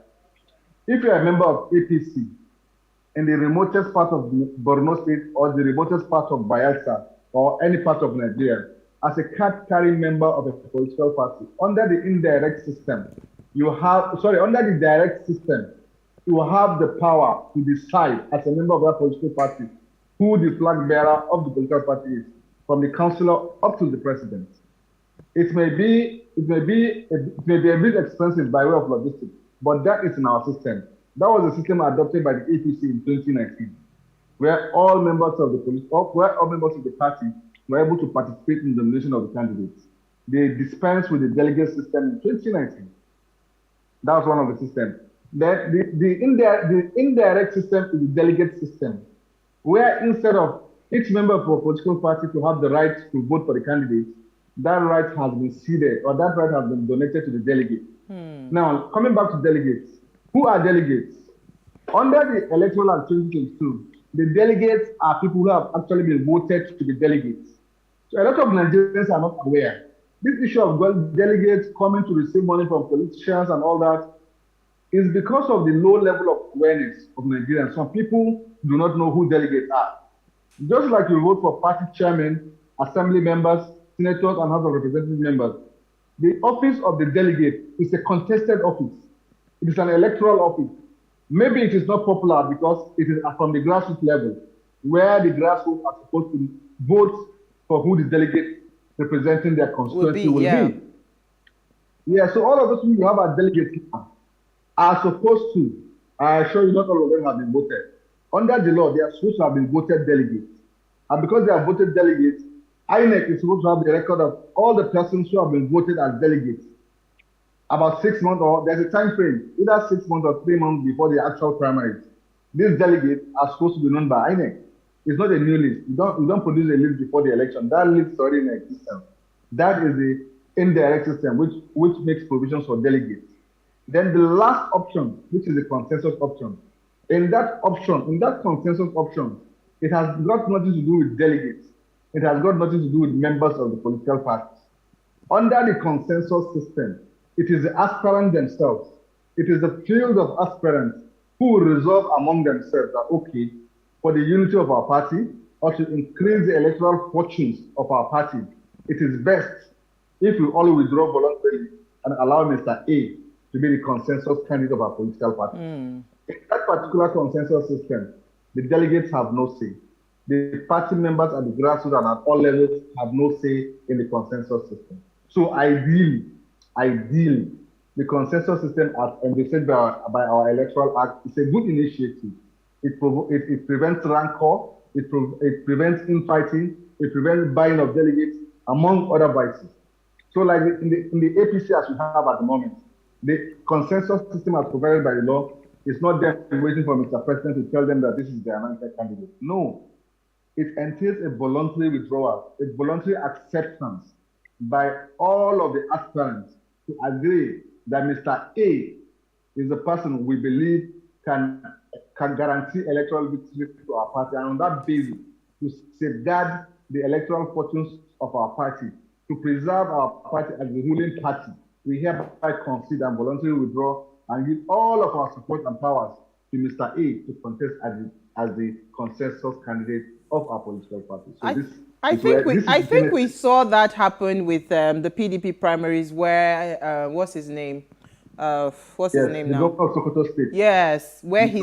Yes, where he stepped down for Atiku, and you know what's his name? Dilo Milai went and picked him up from the ground, hugging him and saying that is, you know, consensus is supposed to actually bring that sportsmanship to say, you know what, yes, exactly, yeah, exactly. So why are we then? Where are we then missing it? Why is everybody thinking that the president has to be the one to now, you know, bring up this this what's it called, anointed one, this chosen person? Right. Where are we missing that? I think it's an APC problem, and even within the APC, it is a PAL problem. They've been sponsoring several news reports saying that Mr. President has adopted candidate A, while the presidency is coming out to say no, the president has not anointed any candidate. And like I said, consensus is not about anointing. And if there's going to be anointing, the anointing is supposed to be from the aspirants themselves, not from any external force. So I think APC needs to tread carefully, because what they are trying to achieve by this consensus might end up being the downfall of the party. Because if you impose candidates in the name of consensus, you're going to cause rancor, and that is against the spirit of consensus itself. Like it played out in the APC. Those who are ready to voluntarily withdraw and step down, they should do so openly before the whole world sees. If out of the 23 candidates, 15 of them have stepped down to say, okay, we are choosing candidate B as our own consensus, and we step down for candidate B, then it takes 15 candidates, it takes 15 aspirants out of the race, leaving 8 or 7 aspirants. So let the remaining 7 or 5 or whatever number remains, let them slug it out among themselves. The supporters and the followers of the candidates who have voluntarily withdrawn should go and vote for the candidate for whom they have withdrawn, just like they did in the PDP. This drama they are making the country go through is actually unnecessary.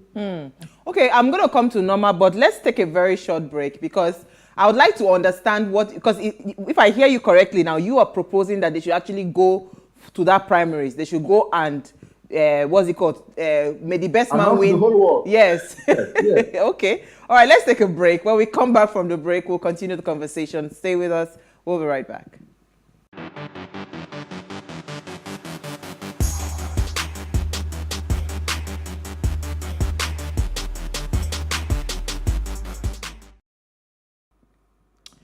All right, thanks for staying with us. Now, if you just tuned in, we're discussing this APC primaries, right? We're asking what are the legalities of consensus or the delegates, and again, when you know that behind that delegate, there's some vote buying happening there, right? What are the legalities of all of those? Now, please, let's hear what you have to say. Remember, you can join the conversation. Send us an SMS or WhatsApp to 081-803-4663. You can also tweet at us at Wayshow Africa1 with the hashtag Wayshow.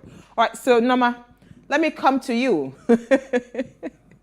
The woman that would always talk about consideration. What are your thoughts on this? What questions do you have for our guest? Back to consideration, isn't it? Yeah. Because I wanted to ask, with all of this rancor going on, Aliu, what does this mean for both the party members, the delegates, as it were, and this consensus system? Does this allow for the party members to even have a say in the matter, or even the delegates themselves, who we are assuming was a contested office and they were able to be eligibly voted for? What does this really mean? All of this rancor, what does it mean for the party and for the elections? Well, I tell you one, all of this rancor is not good for the political party. The members of the APC are not happy with what is going on. The delegates are not happy with what is going on.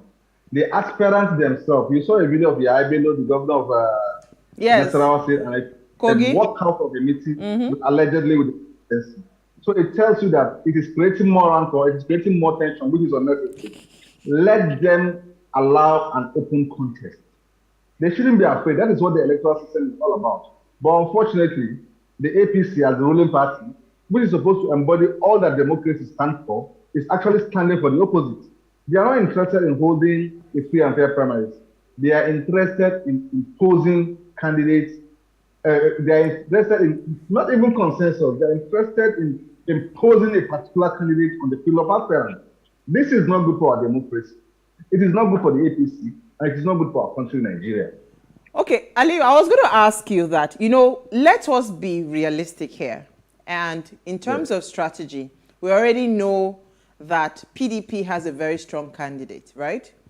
PDP has a candidate that has, he's been running for a while now, and he knows the looks and cranny and the loopholes as to winning an election. So he's very, very, he's a very strong contender when it comes to, what's it called, political elections and running any politics, right? So shouldn't the party, shouldn't you give room for that party to then say, you know what, why don't we shelve all these aspirants aside and just pick somebody that we know that we can match the strength that this other party, because other parties have brought out all their candidates. I mean, Labour Party has a very strong candidate because I know majority of young people are behind, Peter Obi. Atiku has his own because he's an old soul in the game, in politics, right? So shouldn't the APC, because again, don't forget that they are trying to stay in power.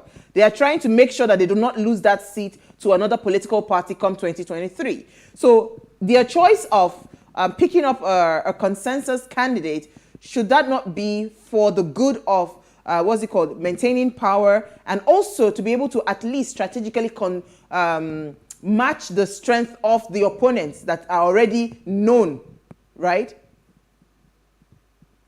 Well, I think what you're talking about is democracy.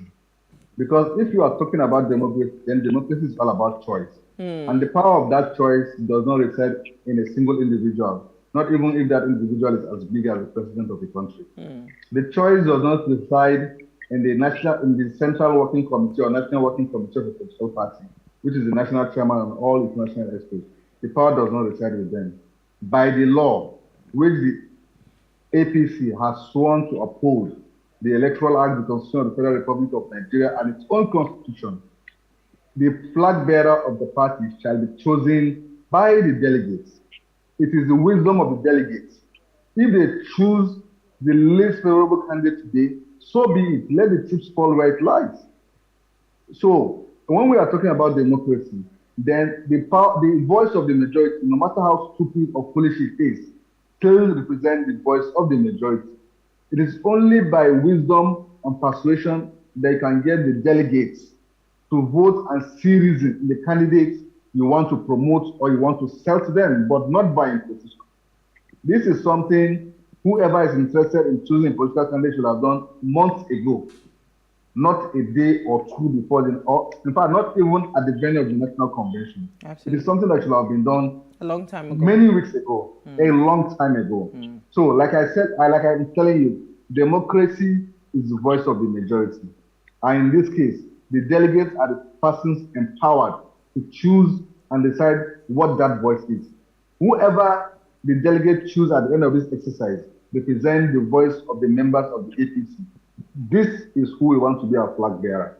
So in the wisdom of Mr. President, in the wisdom of the National Working Committee, by law, by the Constitution of the Federal Republic of Nigeria, by the Electoral Act, which governs nomination of candidates and even the general election itself, by the Constitution of the APC itself, which provides for the guidelines and manner in which the flag bearers are to be elected, then that flag bearer can only be chosen. If it is by consensus, then it has to be chosen by the aspirant themselves. But if it is by the indirect primaries, which the APC has chosen to adopt, then that power and that voice belongs to delegates, no matter how foolish it will seem to anybody else. Absolutely. Norma, you have a comment. What can we do now to actually salvage the crisis that is going on? Because obviously this is going to cause a lot of disruption for the party, as it were. So what can APC or the leaders of APC do now to resolve this matter? I think that's what he has said. They should just allow them go to the primaries, you know. I don't know. But... Or in the alternative, persuade. They should persuade. They should not impose. They should persuade. They should show the delegates. Try to convince them by superior argument and reason to say, okay, look, it is the interest of the parties. The interest of the parties at stake. We are asking you to go and vote A, B, or C because we believe that it is that A, B, or C that can guarantee the electoral fortune and the survival of our party as a ruling party. Any other way is not recognized or permitted by law. Then, for the aspirant, if it is going to be a hard sell for the leaders of the APC to convince the delegates and they are bent on adopting consensus, then horse trading is allowed in elections.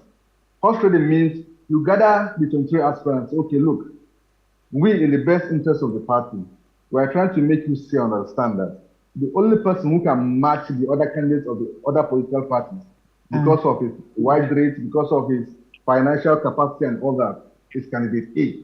So we are asking you, in the interest of the party, to withdraw from this contest voluntarily, and we compensate you. You can give candidate B the vice president.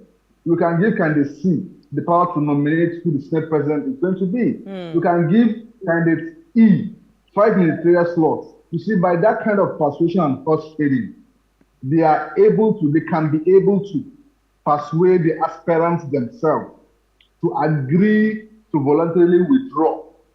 If it is done that way, there will be less rancor, you know. But when you just come and announce that Mr. President has chosen Mr. A, irrespective of what the other aspirants think, that is not consensus. That is imposition, and that only works in a dictatorial system of government. And in Nigeria, we are practicing a democracy and not a dictatorial system of government. Okay. Somebody sent a message. This question in just by the side. In your opinion, Aliyu, do you really think that we are practicing a democracy so far?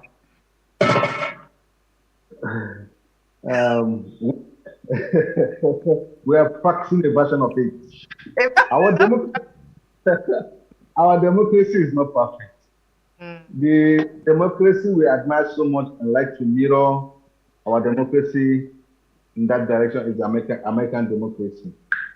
And America has been practicing democracy for over 200 years. In fact, for over 250 years. So it took America 250 years to arrive at where they are now. It doesn't necessarily have to take Nigeria 250 years to get to American democracy. But you can see that democracy is a gradual step. It is, we call our democracy a nascent democracy. We are still maturing our democracy.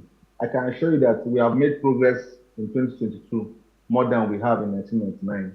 And we made progress in 2019 more than we did in 2015.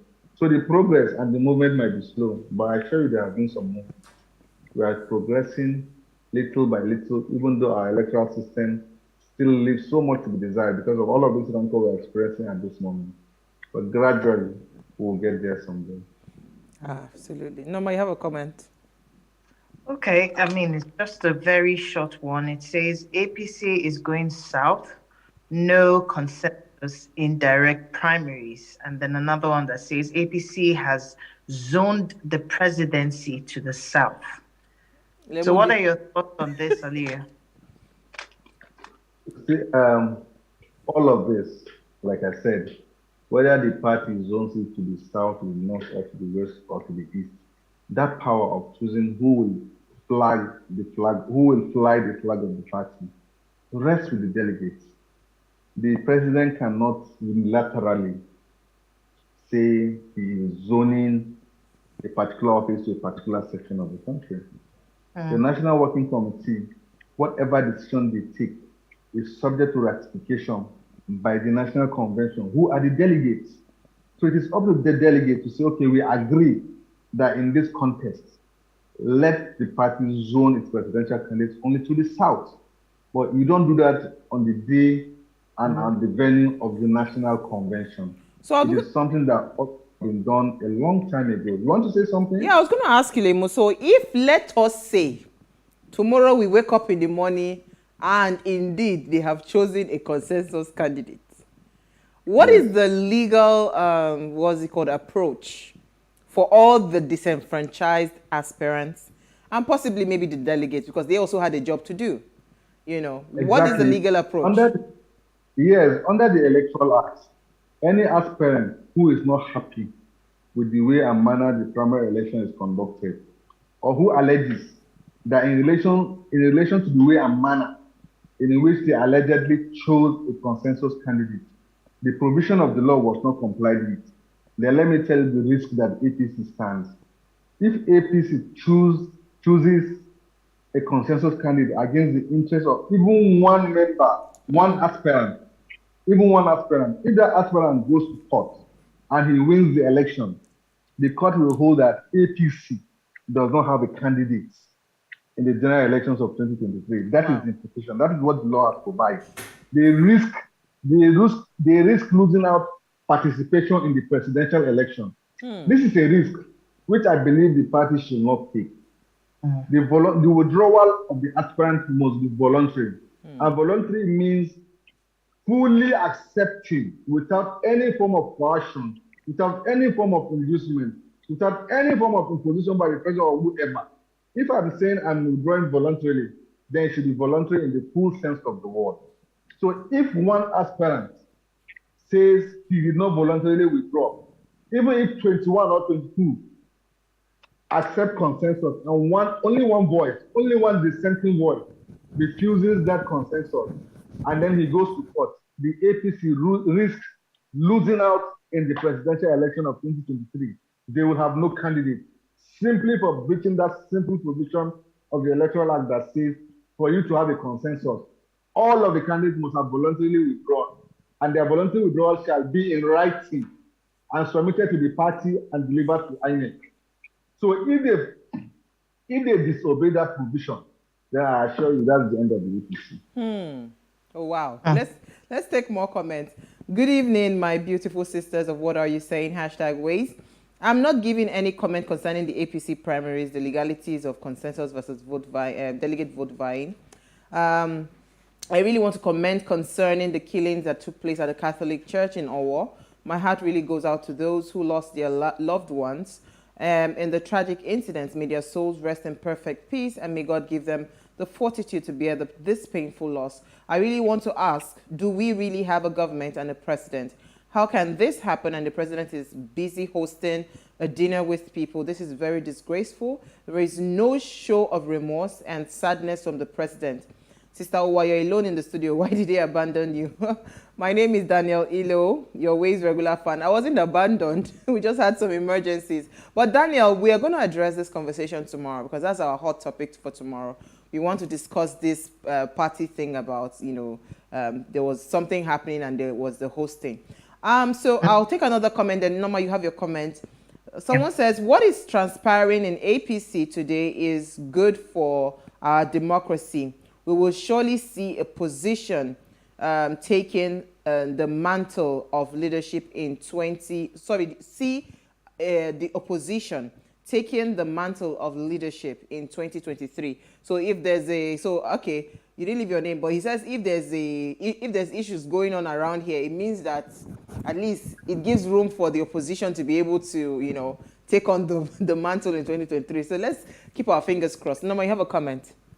Yes, I do. And this is from Chisom. It says, hi guys, the entire system is flawed.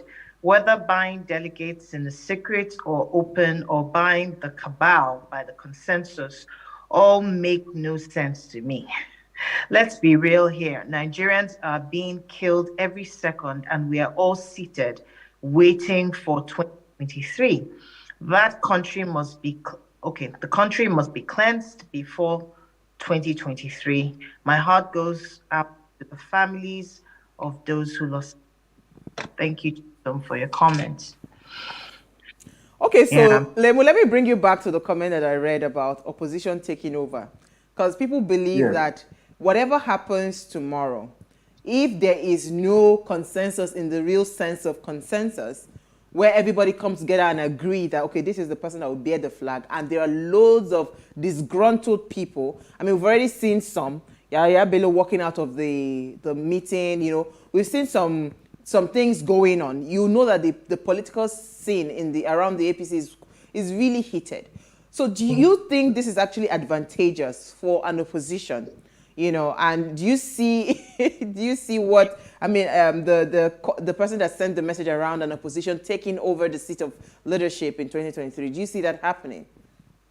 I actually agree with him. If care is not taken, we're about to see something unprecedented in Nigeria. The ruling party will actually lose the election even before the ballot is cast. If they go about this in the wrong way, and then 1, 2, or 3 aspirants were wrongly forced to withdraw from this race in the name of consensus, I assure you, if they go to court, APC has already lost the election even before the first ballot is cast. You see, it's just that sometimes these cabals and these political parties are actually antithesis of democracy itself. What is the harm? What is the fear of allowing an open contest? If you are not going to allow an open contest, where did you allow people, so many people, to buy the nomination forms, despite the huge amount of money pegged for the nomination forms? Forms were sold to 23 people. That's 2.3 billion naira. But humongous. But Aliyu, that form sales and all of that, was it not the party just trying to raise funds for their party, you know, to make sure that they are well funded? Because for whatever reason it is, you shouldn't sell forms to people if you are not going to allow them to have an open contest. I get you. So haven't sold this form to this number of people. The least you can do is to let them have their day with the delegates. Let them come back and campaign to the delegates. Let the delegates decide. That is what the law provides. Besides, the president himself, the National Working Committee of the party are all enjoying their by virtue of the laws which they sought to uphold. Let also the delegates perform their duty assigned to them by law. You don't take away the power granted the delegates by law in the name of consensus. If you must do consensus according to the law. Let the aspirant decide willingly, voluntarily, and freely. But if they against that, I assure you the election will have been won and lost at this convention. Someone is saying, I repeat, APC is not doing consensus. You didn't put your name. You sound like you're an APC member. But it's fine. But I mean, thank you so much, Aliyu. If you had one thing to say to the APC, if they are listening, because I think some of them are listening, this is that they are attacking us. What would you say? What would you say to them? This is my parting shot. In the interest of the party, in the interest of their continued existence as a ruling party, they should allow for a free and fair election. Because what this thing they are trying to do in the name of consensus, if it goes wrong and just one out of the 23 members is agreed, and I assure you, with the way and mind they are going, a lot of them are going to be agreed. If they go about it the wrong way, and even a single person goes to court, they will have lost this election even before the first ballot is cast. What they say is enough for the wise. We hope APC and its horde of members are wise. Well, I can tell you for free that a lot of people are actually looking forward to this disintegration if it ever happens, right? They are hoping that maybe something will happen and the party will just, you know, go into some level of everybody going to different parties and all of that, because they feel... That seems to be the direction the party is taking at the moment. Yeah. And who knows? Nigerians have suffered a lot. Maybe it's just karma that's trying to build back with the APC what has done Nigerians. Sorry, maybe I shouldn't have said that. I'm on national TV. No, but well, that's what I mean. You are not alone in that summation. A lot of Nigerians are actually at that point where, you know what, it is anything but APC. So I'm hoping that, you know, whatever it is that they are able to reach, you know, I wish them well in their party politics. You know, I'm just saying that whatever it is, every time I see all of these things happening, I keep on saying, where is the place of the governed, right? Where is the place of the people who you're supposed to be governing? Who is considering those people and picking the best people to represent, you know, and lead those people? That's all I'm asking for in all of this drama. They don't seem to care.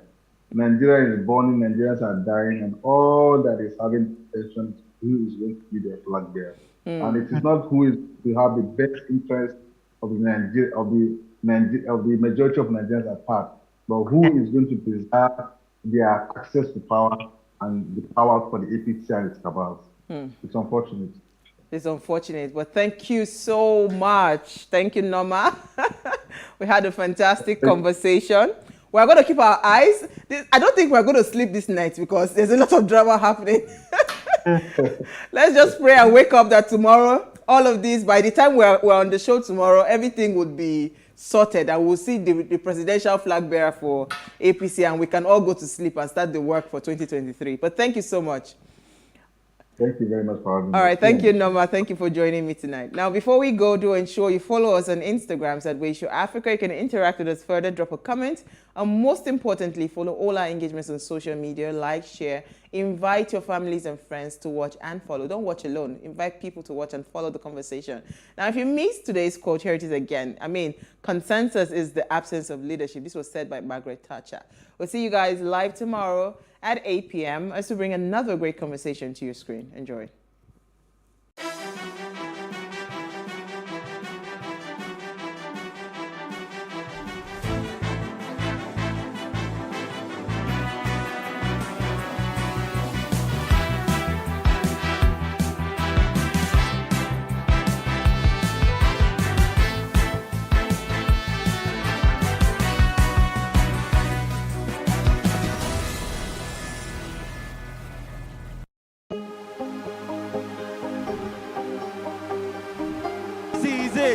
For upcoming artists to blow in Nigeria.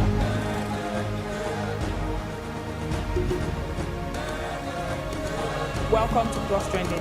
I am Bukky November, your host, saying thank you for joining us on today's episode. Welcome back. It's tea time on Plus TV Africa. Practice makes perfect. I'm not perfect yet, but I'm a lot better than I used to be. He's a king. He's entitled to marry 100 if he wants to.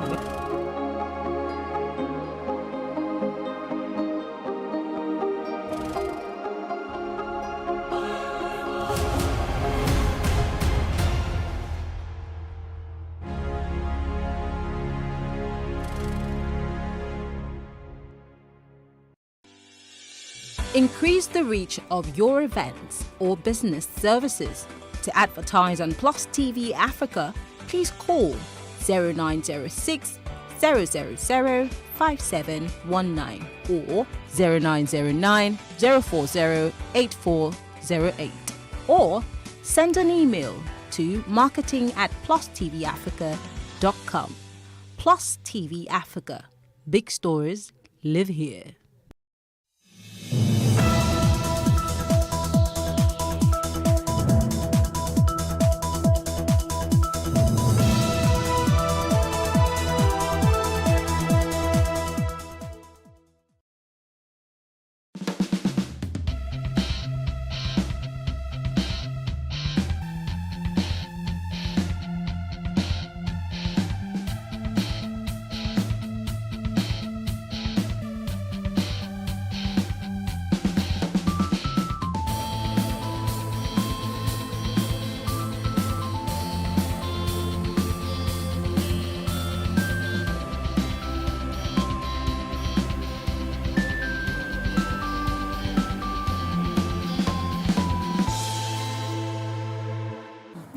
You're welcome to TW Conversation.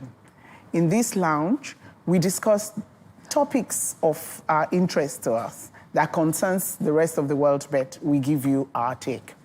So today, we're going to talk about the big party culture. You know, we like to say that Nigerians love to party, but I also remember Lord Lugard's quote about Nigerians years ago. And a lot of Nigerians hate to hear it or think about it. He said all those years ago that I don't think he was talking about just Africans, he was talking about Nigerians, that we love to party, that once you give us merriment, we're happy. But he also said we would not think about the future or plan for the future as long as we have means to party today. So today, here with me in the lounge are my sisters. Right there at my far right is Anne. Anne is a young mother, but she is also what you call a new mom's coach. New moms. I think that is good. In the Africa of today or Nigeria of today, we don't have all those old midwives who used to help us with raising little babies. So I think she knows all about it. She's got 2 herself. Next to her is Dion. Oh. Dion Mama D is a writer. She's a writer, and she loves to read. I'm not quite sure she likes partying, but she will tell you all about it. In this all this regalia. Check out this abaya. And next to me is baby Omoye. Omoye, I call her my baby. Yes, I'm your baby. Yes, she's not necessarily the youngest in the house, but she's an actress. She's a very serious media person. And I am very impressed with her, sheer love and passion for what she does. You should hear her recite poems. Oh. And of course, it's Adesua Oyenokwe. She's my sister. She's a producer. All I ever think about when I see her is the microphone. I've known her with the microphone for years, but I've experienced her recently as a producer. So we'll be back. And myself, my name is Fumi Oyetunji. Before you go. I foresee. I join my sisters in the lounge regularly. So when we come back, you shall get our take about the big party culture. Go party. Go party. Welcome back to the lounge. So before we left, we told you that we're going to be talking about the big party culture in Nigeria. So I want to know, what is a big party? What actually categorizes a big party? This is where you get dressed like this. Because this is definitely not me. Huh. Yes, so... Well, you have to wear this for parties. Yes. I bought it for a party, actually. It was bought for me for a party. So this is where you get dressed like this. It's expensive. Look at those blinking things on the chest. Oh, goodness. What's the big party to you? The big party,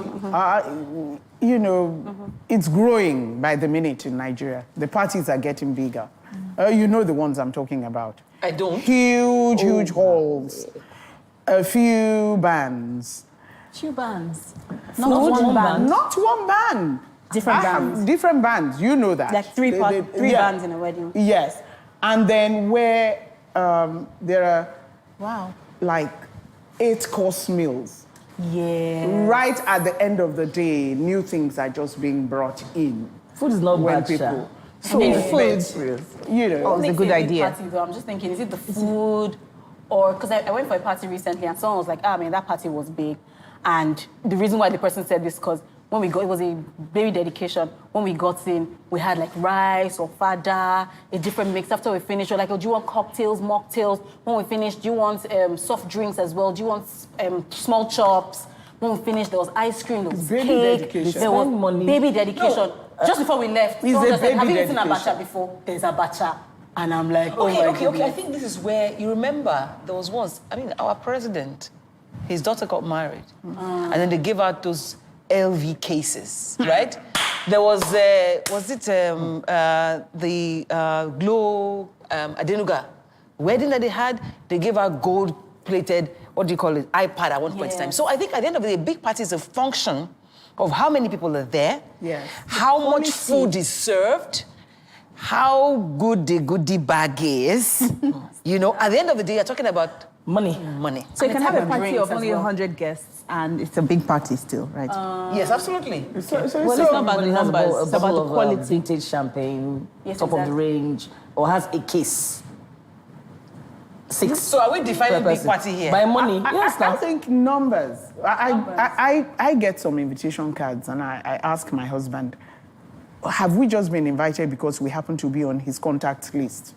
So when not because I don't know them, but I didn't expect to be invited in that way. So when 1,000 people are invited and they say prepare for feeding I mean, 1,500. 1,500. And the two sides of the weddings are inviting 450 each and things. Those are huge parties. Hello, sisters. We keep talking. Is it only in weddings that these things happen? No, she just said maybe dedication, many strange things. Any opportunity. Graduation. Actually, any opportunity Funerals Nigerians as well have become really big. Oh God, that's really, really annoying. Really big. I say to my mom all the time, she says, oh, that she's going to leave money aside because she doesn't trust her children. We're very able. She's going to leave money aside, she'll pick her coffin, she will already have the graveside thingy, but she will leave money for the party. I said, when you are gone, how do you know how I'm going to spend the money? You don't know. I'm not buying a cow for anybody. If she doesn't eat the cow now that she's alive, nobody eats any cow when she dies. So are we saying that this thing is irrelevant? For me, no, but there's a depends. proverb that somebody said. I'm not sure if I sound it right. Correct me if I'm wrong. Bushilere.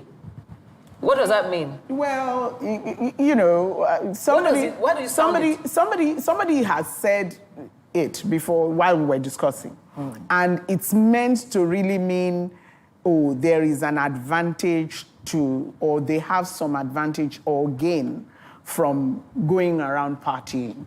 That's, you know, ere is a gain. Is gain.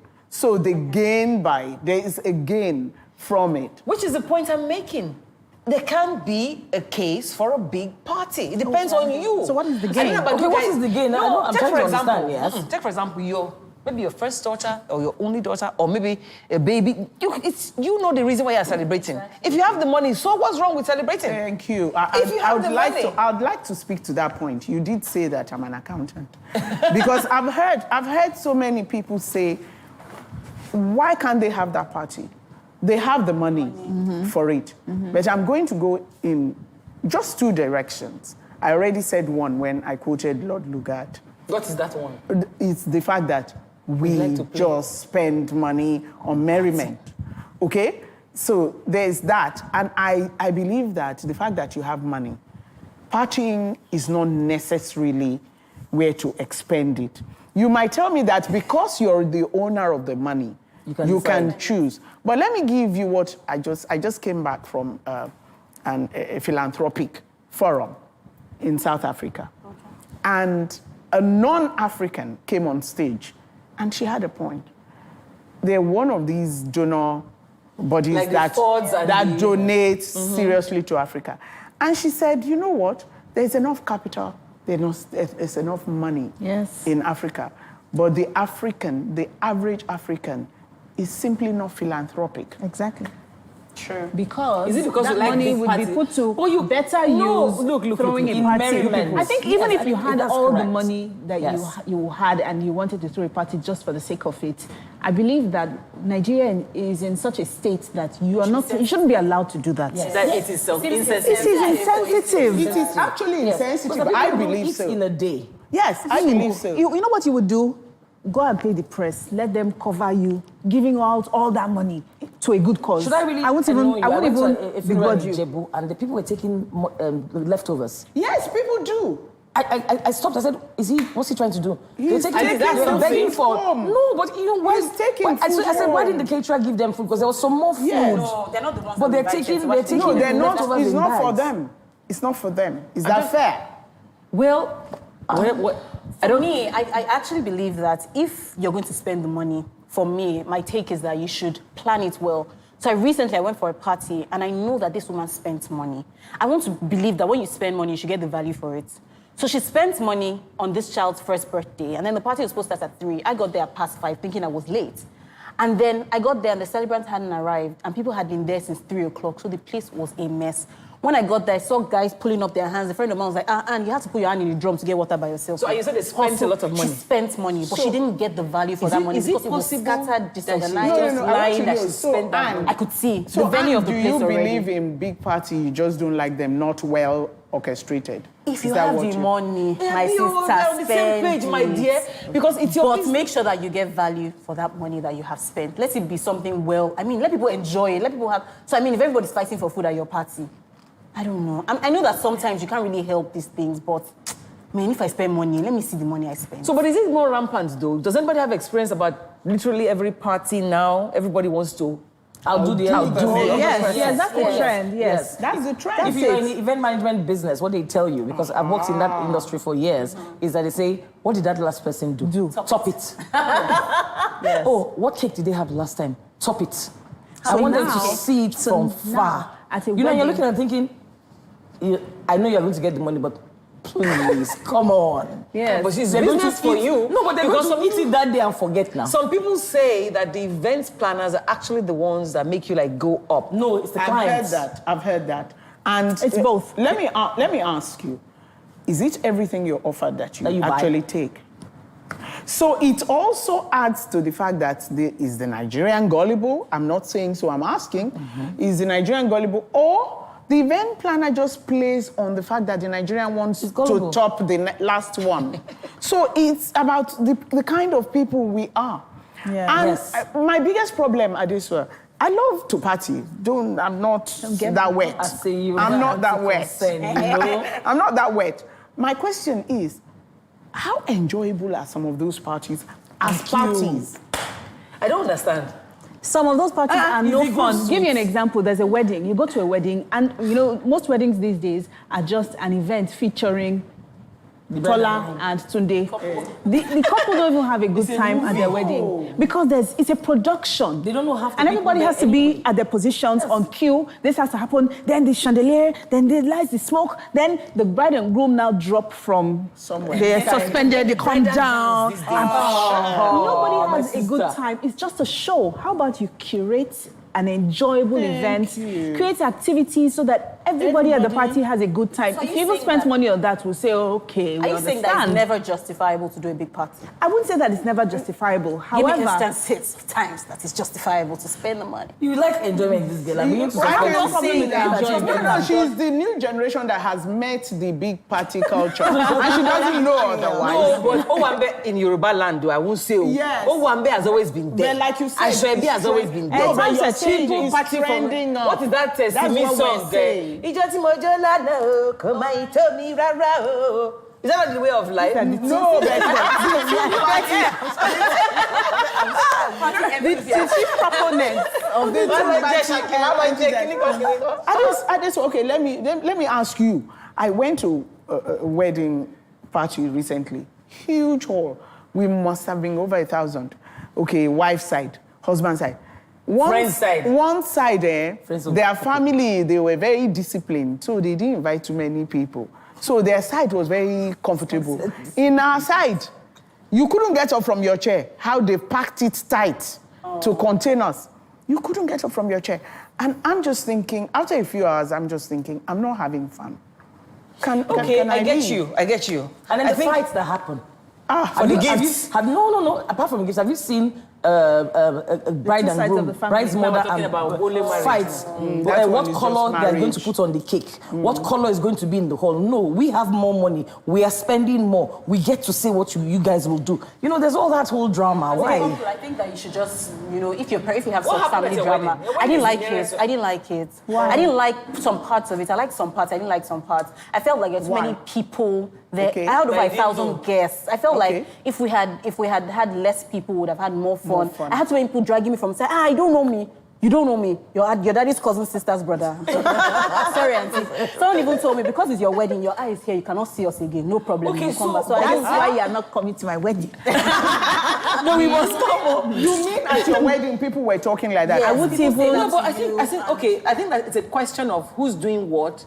If it's a wedding, for example, what we're having now is that parents take over the wedding, Because they're right? paying, yeah. So because they have these huge numbers and they want to show off. I mean, my niece got married recently. Come on, man. You're now moving on to our side. No. They want to show off. It is so that's the whole point. No, what I'm telling you is that people reserve the right to show off if they want to. Okay, what about the funeral? That's what I'm I went to a saying. funeral in Benin, and this man apparently was a bit of a lad. So he had children with 7 different women. That's But our style. wait. Sister, So your each father is not like child had each child had a canopy, and they had ashwebi. That's how we do it. We were with the bona fide children that they know. We didn't even feature. Each person was trying to show he's my daddy. So Okay, ladies, people don't have money. can I ask my initial question because I contributed this topic? So let me ask that exact question, and I would like to hear from you all. Big party culture, celebration, or waste. Considering, I want to help you. Considering we've already said how the bride did not enjoy herself. She was, people were actually threatening her about when her eyes come down. The and the kiss the bride. The auntie of the bride. And the auntie of the bride, who has talked about show off. What's he and saying? I beg, my brother didn't show off. plenty. Okay. And some people who have said they don't even enjoy the thing. Okay, we won't go to Dion. Dion just doesn't like parties. And she's dressed like this. I will take you up. It's an irony. I need people to tell me, from what we are doing as a people now, is it celebration? Mark the word celebration. Oh, okay. It's not show off. It's not. Is it celebration or is it waste? Waste. Celebration. Come see, come sir. No, let me say You're the why. deciding factor now. Well, celebration means that you're celebrating with people like you, people who you connect with, your people. If it's a celebration. So if you invite me when I'm only just that person down the road that you only see twice a year, on the contact list, then it's a waste. You know, but I enjoy parties that context. No. There's no way it's context. At the end of the day, that you're saying it's context. Yes. Because the truth is, if I want to have a party and it's only 10 people, I can still spend 10 million naira, 1 million. Why? No, so that's not the question. So that's what I'm saying. So it's context. Yes, I can buy each of them a Rolex. I think the question then, honestly, we just need to consider it from our cultural point of view. Yes. What culture? Nigerian culture? African culture? The Queen's grandchildren, did you think their wedding didn't cost money? You know, so let's not bring everything to money. Because we are not envious of those who have the money and can put up a classy show. Sure. Okay? But what we are asking is, by the way, have you also heard that some of the people who put up the big party have borrowed to put up the that's a problem. That's a perfect place for us to get to take a break. We'll be right back. Thank you. Once we take a break. Welcome back to the lounge. Just before we went off, we were speaking about borrowing money to throw this big party. Is that justifiable or no? I asked the question, so I'm listening. Sorry, I'm looking for something to eat inside this bag. So borrowing money is never justifiable if it's not going to make more money, as far as you're concerned. Sure. Is that the perspective from which you're coming from? It's not about it making more money. Like you have money to start a no business getting into debt. Okay, on any grounds. Or a show-off day. Okay. What if it was to give your parents a befitting? What is a befitting? What if they have told you? What if there was a dying? Like Dion's my mom mother has told me she's So not they would have put the monies aside. Would you spend it even if they put it aside? No. Then you would not have borrowed. Okay. You would not have needed to borrow. Okay. So, but anyway. So, no. Does anybody think it's justifiable to borrow money for a party? No, at least I don't agree. No. Okay. I don't agree. But a lot of people do, especially people that are on the lower end of the financial... No, I met a photographer recently. Don't imagine. In fact, on the cover of TW magazine, the last one we did in... What we did in November? When was it? September edition. No. August edition of the magazine. July-August edition.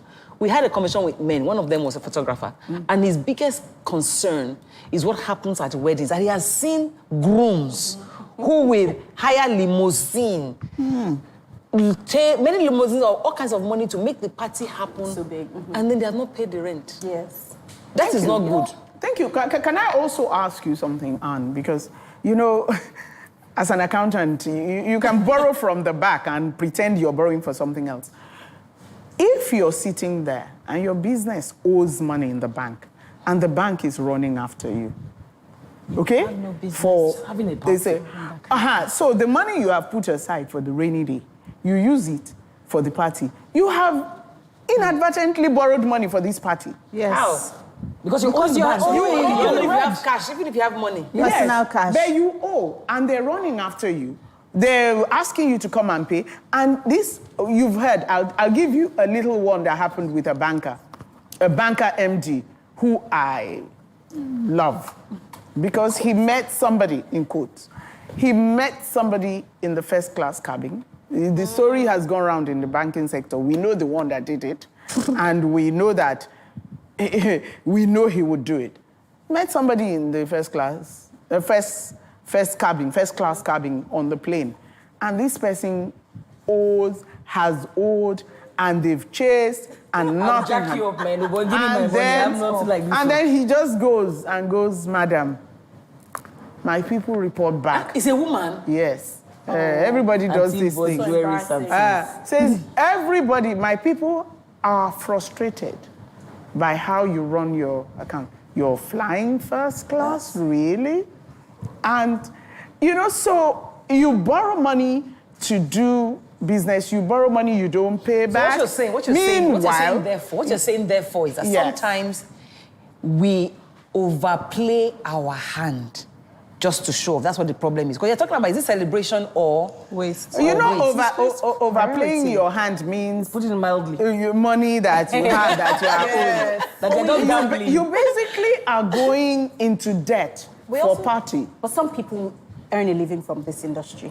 There's the that's another side of the balance sheet. It's feeding some people. So why kill the culture if it's putting food on so many tables? Okay, are we killing the culture of putting food on their table without know. Well, people earn money. Okay, you have some people, like caterers. I've seen it happen to caterers a lot because their money is usually like a huge chunk.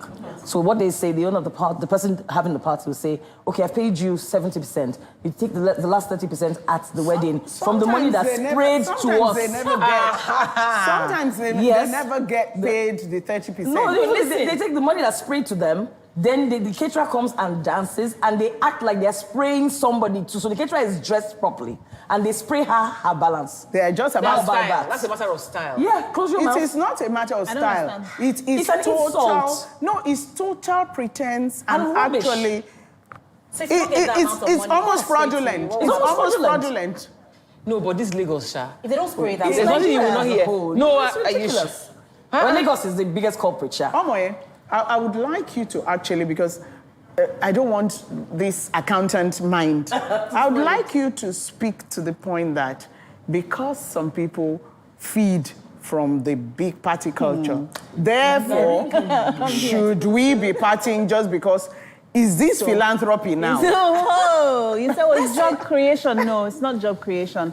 Now, while jobs have been created and people can earn a living, they shouldn't extort people just so that they can earn a living. Yes. You can still be an event planner and make a decent sum on a decent party. They are playing on people's weaknesses. It's exploitation. It's exploitation. They don't force you to do it now. No, they inspire you to do it. Let me tell you. They give you incentives. Yeah, but this was saying that it's the loss of the person. Yes. It's the loss of the person. So we feed your now, we could go on forever about these parties. So I'm going to have to go around, ladies, and I want each of you to tell me in not longer than 2 sentences what you think is the state of play about big parties and what we should be encouraging. Can I go first? Go first. Hey, now wow. As far as I'm concerned, for me, the big party has relevance for as long as the person that's doing it can afford it and doesn't kill herself in the process. Don't owe a debt, but if you can afford it, please do it. Because first, it's giving people a job. Secondly, you get satisfaction from celebrating and giving people. So I think if it's good for you, go ahead.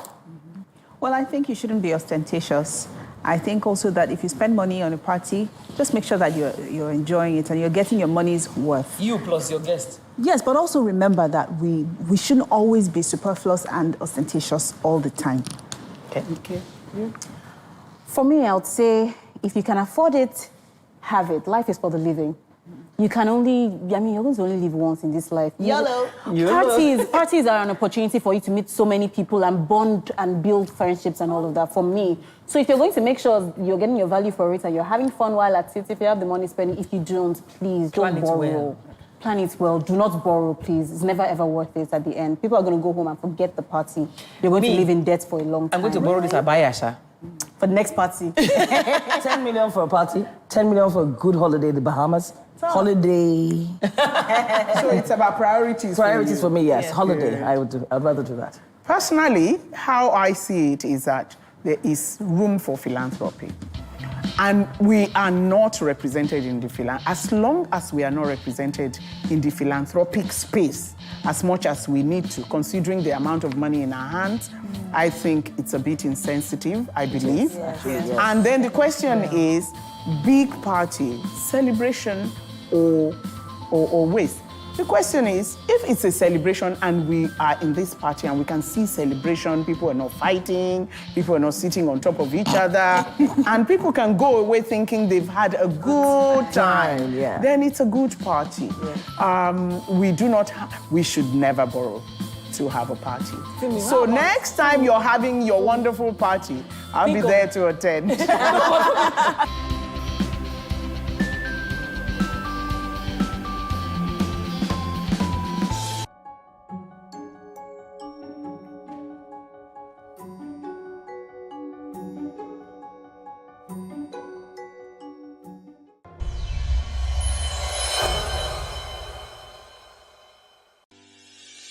Increase the reach of your events or business services.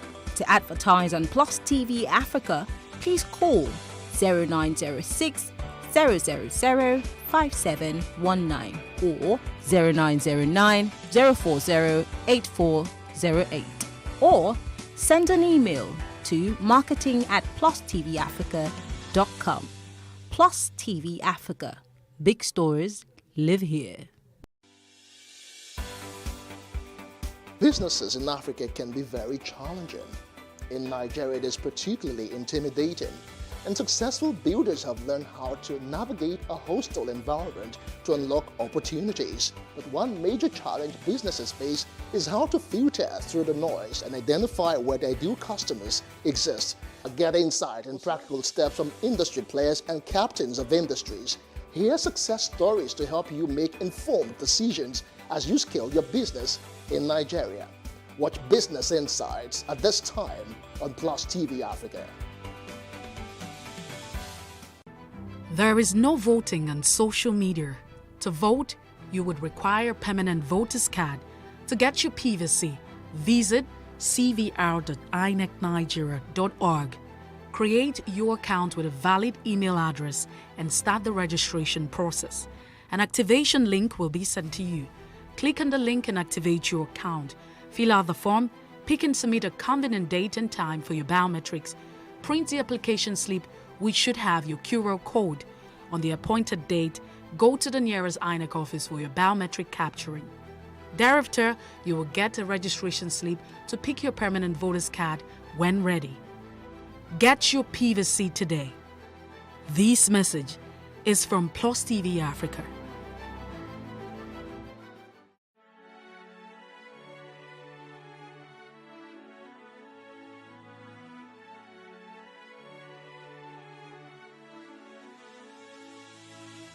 It is engagement we need to have. Those who suffer miscarriages are never taken into account. Members of the National Assembly are also influence peddlers. You are sitting on Nigerians' money. From the barbing, I pay my rent. From the barbing, I send my children to school. A consultative engagement. No any tangible notification before they ban us. It's one thing for people to be at your back and the heat of the moment, and another thing for them to still be with you when push comes to shove. I will do everything to take Lagos out of the national grid.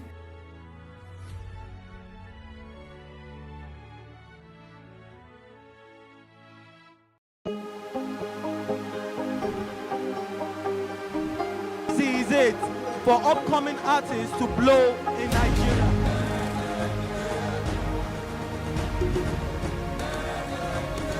Welcome to Plus Trending. I am Buki November, your host, saying thank you for joining us on today's episode. Welcome back. It's tea time on Plus TV Africa. Practice makes perfect. I'm not perfect yet, but I'm a lot better than I used to be. He's a king. He's entitled to marry 100 if he wants to.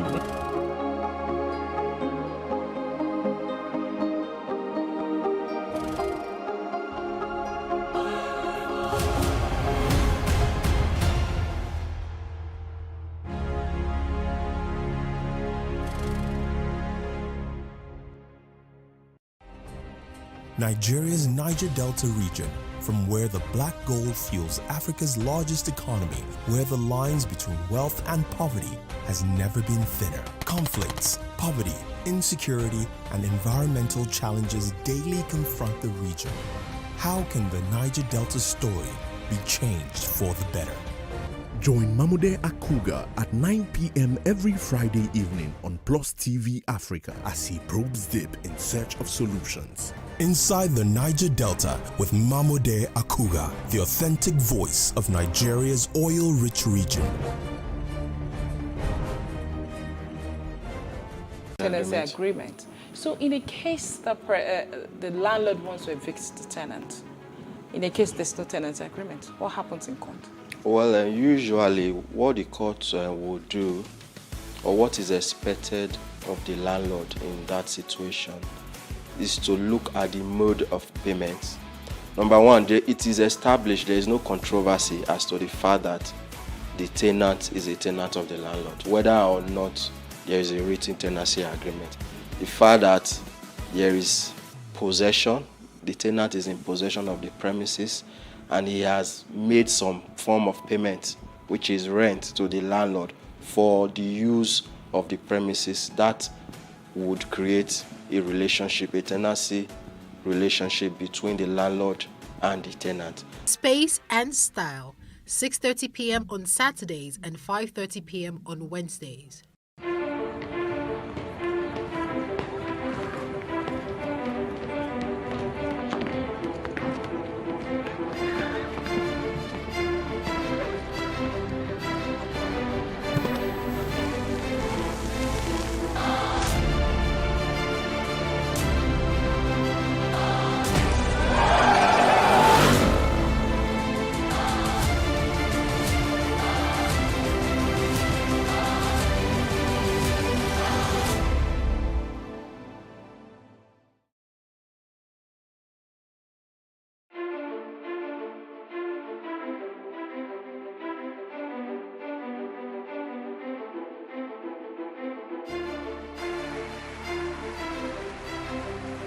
This Medan has been directed to empower 1,000 persons with disabilities in each state in the next 12 months. When I start hearing the shoot of gun.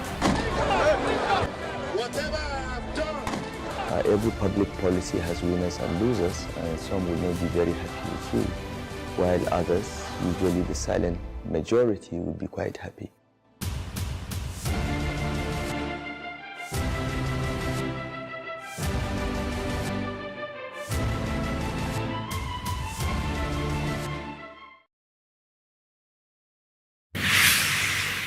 So what are the top decisions that the United States considers necessary that Nigeria must take? I like to think of my interactions as conversations, not interviews. And that's why I say asking questions is both an art and a science. Everyone says in Islam you are allowed to have 4 wives. Is it mandatory? The right question enables answers that educate, inform, clarify, and help you, the viewer, to better understand the issue before making up your mind. Our goal is to reduce from 10 to 2 days the time it takes to register businesses in Nigeria. Join me every week on this station, Plus TV Africa, and gain exclusive access to my conversations. I'm Angela Ajetumobi.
On Plus TV News now,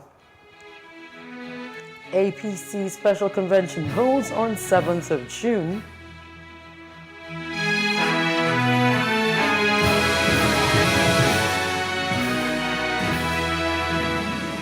President Buhari says he's not endorsed any aspirant as APC's presidential flag bearer. Vice President Yemi Osinbajo visits scene of Ondo Church massacre. Prime Minister Johnson to face vote of confidence.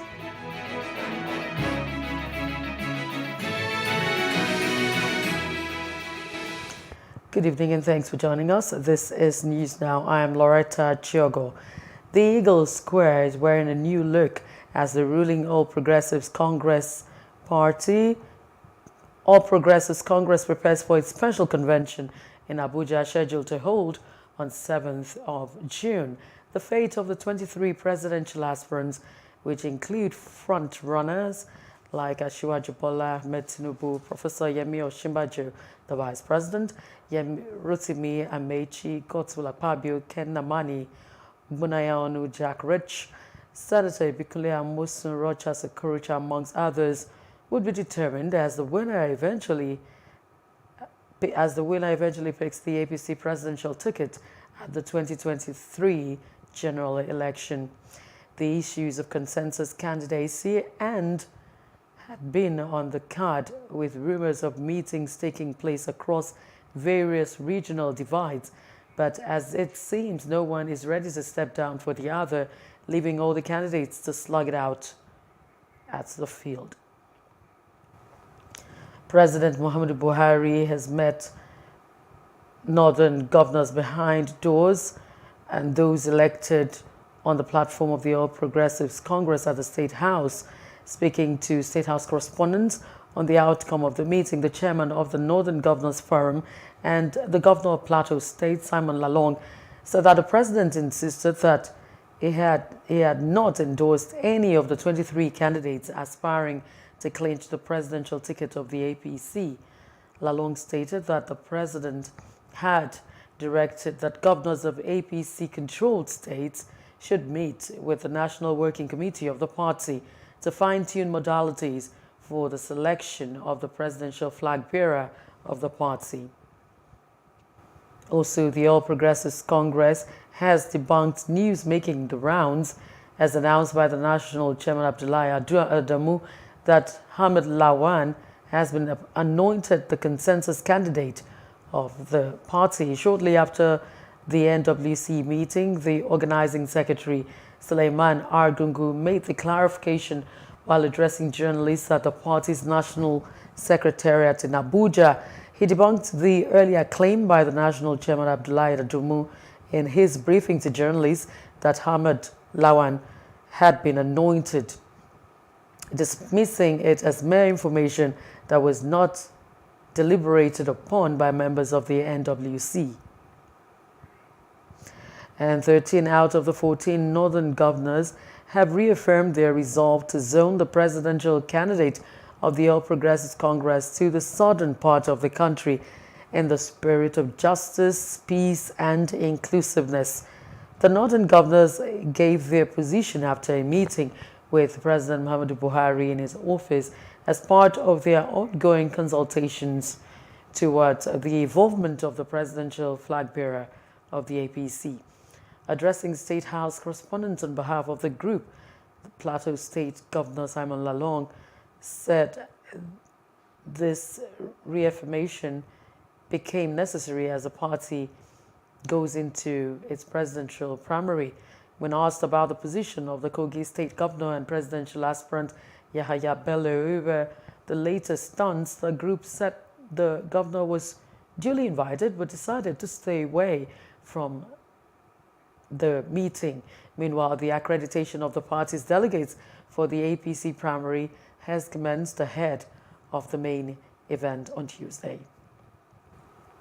The outcome of the just concluded APC primaries in Taraba State has continued to generate more reactions, as this has forced some aggrieved party aspirants to take their complaints to the national leadership of the party for a redress, while others are now threatening legal action.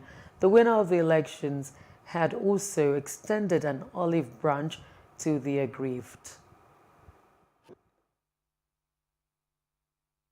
Offer from my party and pledge to work in harmony with those who contested with me, and I'm making this solemn call to them that let us close ranks and define a new roadmap for the APC, which had long been in the opposition.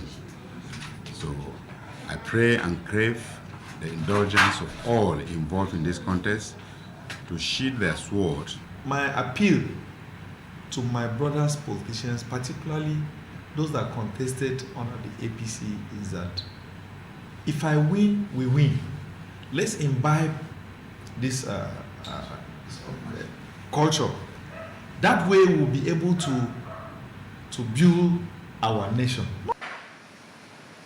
The so-called Islamic clerics are not only threatening religious war, but also calling for the establishment of a Sharia Islamic government in Taraba State as a protest against the emergence of a Christian gubernatorial candidate, Senator Emmanuel Bosha. Such utterances are coming from religious leaders who are supposed to be practicing peaceful and harmonious coexistence among the followers of every religion in the state, as against fanning the embers of disunity for the promotion of religious war. APC is a Nigerian political party for all Nigerians, and there is nothing in the clause establishing APC that indicates that you must belong to a particular religion to be a member of APC. APC, the first chairman of APC and the second chairman were in fact Christians. So APC has always been a party for all Nigerians, irrespective of tribe, religion, region, or whatsoever. I want to say... Meanwhile, the leadership of Tekan Edkwa Church blog on the Christian Association of Nigeria, CAN, has expressed dismay over a video clip advocating a Sharia government in the state following the emergence of a Christian governorship candidate for the APC. The Christian leaders at a press conference in Jalingo, the Taraba state capital, said they were not comfortable with the video clip, urging both the federal government and security operators to promptly put in place mechanisms that would halt the outbreak of religious upheaval in the state. But the APC leadership in the state has warned religious leaders against their various utterances, stressing that the party was for all Nigerians, irrespective of religious affiliations. And concerned All Progressives Congress, APC youth representing North Central has expressed disappointment in the decision taken by 11 northern governors to zone the party's presidential ticket to the southern region of the country. The group, at a protest around the APC National Secretariat in Abuja, expressed shock that the governors, who could not come together to make policies that would tackle issues affecting the North and Nigeria at large, which is mainly insecurity, have now signed up for southern candidate for the APC based on their selfish interests. Lastly, we want to call on the attention of the All Progressives Congress and the delegates of our great party that if we wish to remain in power come 2023, there are three major factors we must consider for any candidate that will represent the party, not just the interest of the microscopic few. 1, the candidate must have proven records in addressing the #1 issue of insecurity in his own capacity at his own state. This is an issue that is affecting the nation at large, particularly the northern Nigeria, where the majority of the votes will come from. 2, the candidates must have the backing of the Nigerian youths. Yes, sir. Because 2023 is going to be about ballot revolution from all across the country, irrespective of tribe or religion. 3, The candidates must have the geographical advantage to give a sense of belonging to all and show that all geopolitical zones will have a taste of leadership with the Southeast as the next. Concerned APC representing North Central youths, we are all gathered here to express our disappointment in the decision taken by 11 northern governors just for their ecogenic and morbid desire for the bargain of vice president slot. It is such a shame that the governors who cannot come together to make policies that will tackle issues affecting the northern and Nigerians at large, which is mainly the issue of insecurity, have now mischievously signed up for southern candidates for the APC based on their own selfish interest. And the South-South region has been challenged to form a political party for the region in order to stand firm as a way to build a better region in the country. This is coming from the president of the Edo States Political Alliance, a social political community with the interest in development of southern Nigeria. Mr. Ambassador Egusa Ugwo, in an interview, Egusa said that the leadership in the southern part has failed politically. A northern pressure group under the aegis of Northern Youth Leaders Forum, NYLF, has kicked against southern presidency. It also denied any link with the presidential ambition of Peter Obi, noting that it was totally poised to ensure the victory of the former Vice President of Nigeria, Atiku Abubakar. Addressing newsmen in Yola, the Adamawa State capital, Comrade Elliot Afiyo, the national president of the NYLF, said the support of the 42 million man group remains with Atiku, contrary to speculations.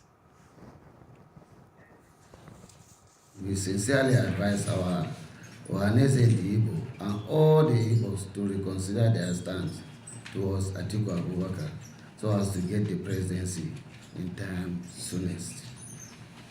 The support of the Southeast to PDP in 2023 will surely determine whether or not the Southeast will be supported by the Northern region in the nearest future elections.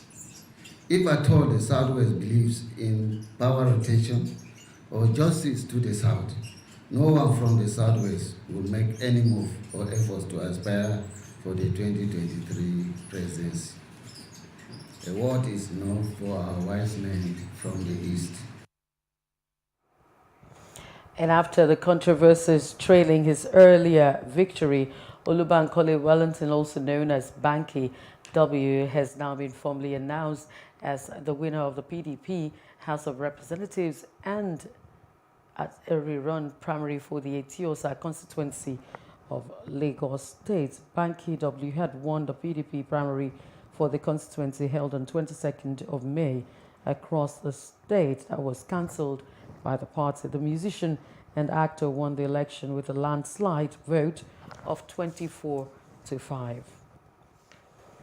A 35-year-old businessman, Olujobi Fayonyi, has emerged the flag bearer of the new Nigeria People's Party, NNPP, in Ogun State, in an election monitored by the Independent National Electoral Commission, INEC. Announcing the winner, the chairman of the Electoral Committee, Abdullahi Dogunama, expressed optimism that the flag bearer would have a great outing at the polls. In his acceptance speech, Fayonyi noted it was high time the youths were accorded the opportunity to man the affairs of the state. In Benue State, Robert Oya has emerged as the flag bearer of the Young Progressive Party, YPP, to contest for the governorship of the state. Speaking to newsmen shortly after the party conducted its governorship primaries, Oya declared that his aim is to transform the state, which has been economically and drastically underdeveloped since the return of democracy. Critical economic situation that we need to transform it and provide all that we need for our people. I'm not contesting because the governorship has been moved to my area. I said I am a prominent indigene of the state. that I've worked in the financial services industry for over 3 decades. I have the capacity, I have the competence. We apologize for that mix-up. We're going to come back to that story on the winner of the NNPP governorship primary in Ogun State. And we move on to Benue State, where political parties battle to take over Benue's #1 seat. The Young Progressive Party, YPP, has conducted its primaries with Robert Oya emerging as the flag bearer for the party. The reports.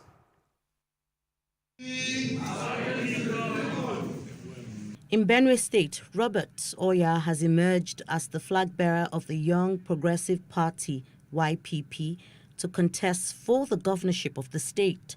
Speaking to newsmen shortly after the party conducted its governorship primaries, Oya declared that his aim is to transform the state, which has been economically and drastically underdeveloped since the return of democracy.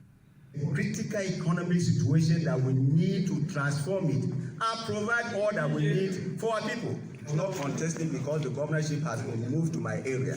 I said I am a prominent indigene of the state, that I've worked in the financial services industry for over 3 decades. I have the capacity, I have the competence, I have the network to be able to come and help transform Benue State. Speaking to members of the party and delegates, the state YPP chairman, Hugh Gwandu, said the party is now rooted in the state to take over power. All the 32 House of Assembly positions have been contested. All the 11 House of Reps positions has been contested, and the 3 senatorial seats has been keenly contested, and we have a credible gubernatorial candidate. This is to tell you that each constituency in Benue State is being represented, and these people are shouldered with the responsibility of setting structures in each kindred down to polling units. The publicity officer of the party in the state said that the candidates are of proven integrity. 2023 will be the beginning of a new era in Benue politics. So Benue, get ready. The new wagon is here. Vice President Professor Yemi Osinbajo has visited St. Francis Catholic Church in Owo in Ondo State, the scene of the bloody attack. I'm here, of course, as you know, on behalf of the President of the Federal Republic of Nigeria, as well as the government, and to express our sincere condolences to the church and then to the people of this community. When the church is going on, all of a sudden, when the mass is about to end, we had a 2 gunshot near this side. So everybody began to run. So what everybody's wondering, what is happening? What is happening? The things start bang, bang, bang, bang, bang, bang, bang. As old man, I cannot move again. I begin to scrape. So till I get to the back of a toilet, it's from that place I see wood in the wall. So I put one of my leg there. Then I fall over to the other side. That is how I escape. Even my wife too, she saw a ladder there. She climbed the ladder and threw herself over. That is how. The national leader of the APC and presidential aspirant Ahmed Bola Tinubu also visited Owo town to sympathize with victims of the attack. Speaking at the palace of the Olowo of Owo, Oba Abejide Ajibade Ogoye, he commiserated with the traditional ruler and the people of the town, condemning the attack.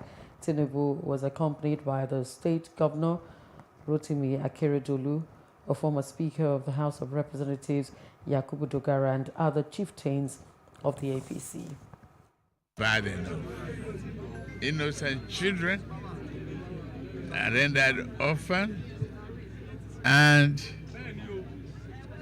elderly innocent people became victims of sudden attack and sudden death. Yes, we have to be rigorous in our investigation we have to check thoroughly all those strangers. I'm going to equally contribute in 3 fronts: rehabilitation and compensation, little help to those who are victims, rehabilitation and repair of part of the church.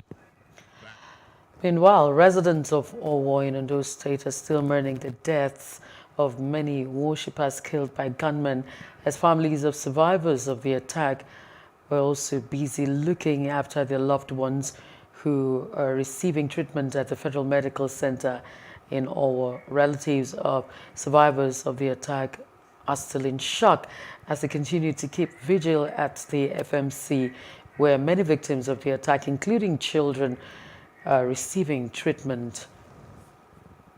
The Chief Medical Director of the hospital, Liasu Adiagbo, said that the victims were responding to treatment and also revealed that the Federal Ministry of Health has ordered that all be treated. Adults. By the time they came, 39 of them were brought. That's 26 adults and 13 children. Out of the 26 adults, 6 of them were brought in dead, while 2 children were also brought in dead. Since that yesterday, we've been working very hard. We mobilized our workers, and they all responded: the doctors, the nurses, pharmacists, lab scientists, radiographers, all of them were around. And we've been working very hard in terms of apart from those other things that were available, blood was a major thing for us to manage them. And people responded. We called on people and they responded. Actually, I was with my kids and I tried to defend them at the under of the pew, the down of the pews. But due to the place is not enough for us, so my legs come out. So that was how they shot my leg. It was terrible. But thank God nothing happened to those kids. I saw one man, one of that attacker. He wear a khaki of a man of war. That is what the man where I saw, but I don't know him. But that's the uniform he wore. He went there, he bombed the altar. The people that killed yesterday that I saw, there are some family that killed both husband and wife, children, everybody. It is only God who saves us that we can witness, we that are saved, that it happened in our present to can tell the story. And one of Nigeria's oldest secondary schools, CMS Grammar School in Bariga, Lagos State, is celebrating its 163rd anniversary. And to commemorate the day, the Old Grammarian Society, OGS, held a series of activities, one of which was the launch of the solarization of its perimeter fencing. Plus TV News correspondent Unyume Afia was at the event. Her report. The management of the institution, the Old Grammarian Society, and members of the Founders Day Planning Committee of the school kicked off the week-long program. The president of the OGS, Olu Vicent, highlighted the roles the old boys have played since the inception of the school in 1859. What we have witnessed this morning, we have had the commissioning of an ultra-modern kitchen constructed by the 1982 set. Then we have behind me I have the beautification of a garden done by the 1994 set. Then we have the first phase of the 40 kVA power. OGS UK and America will be commissioning, we're embarking on the supply of power using solar for the entire school. So the school will be on solar panel independent of the PHC and the rest of them. They've done the first phase, 10 kVA, which we've done this morning.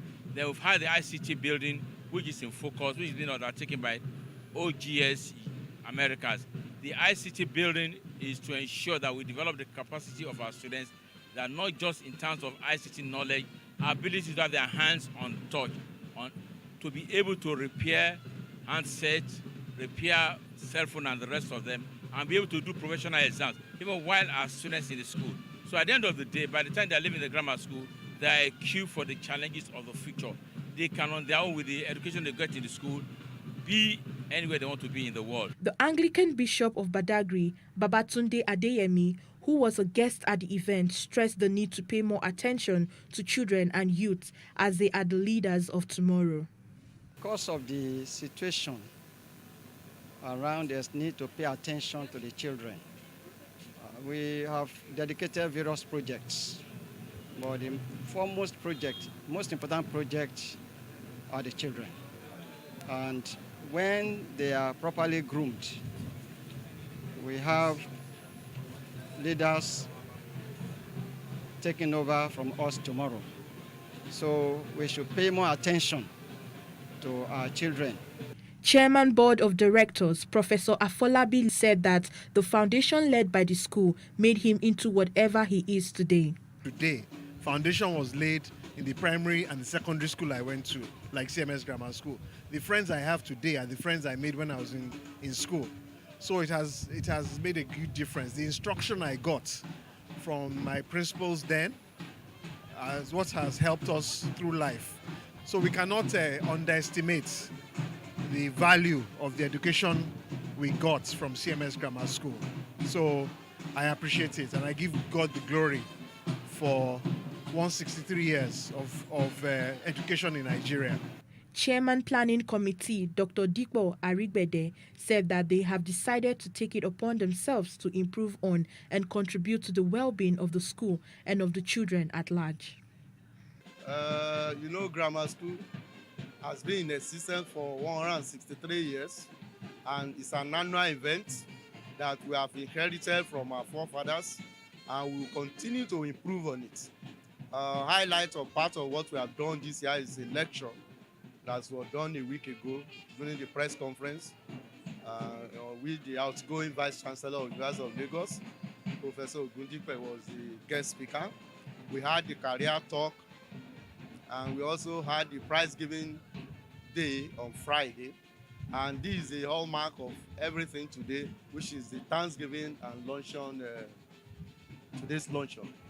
And as I said, it's an annual event. We'll continue to do it and improve on it every time. The high point of the event was the presentation of prizes to some of the outstanding students and teachers. Uyime Afia, Plus TV News.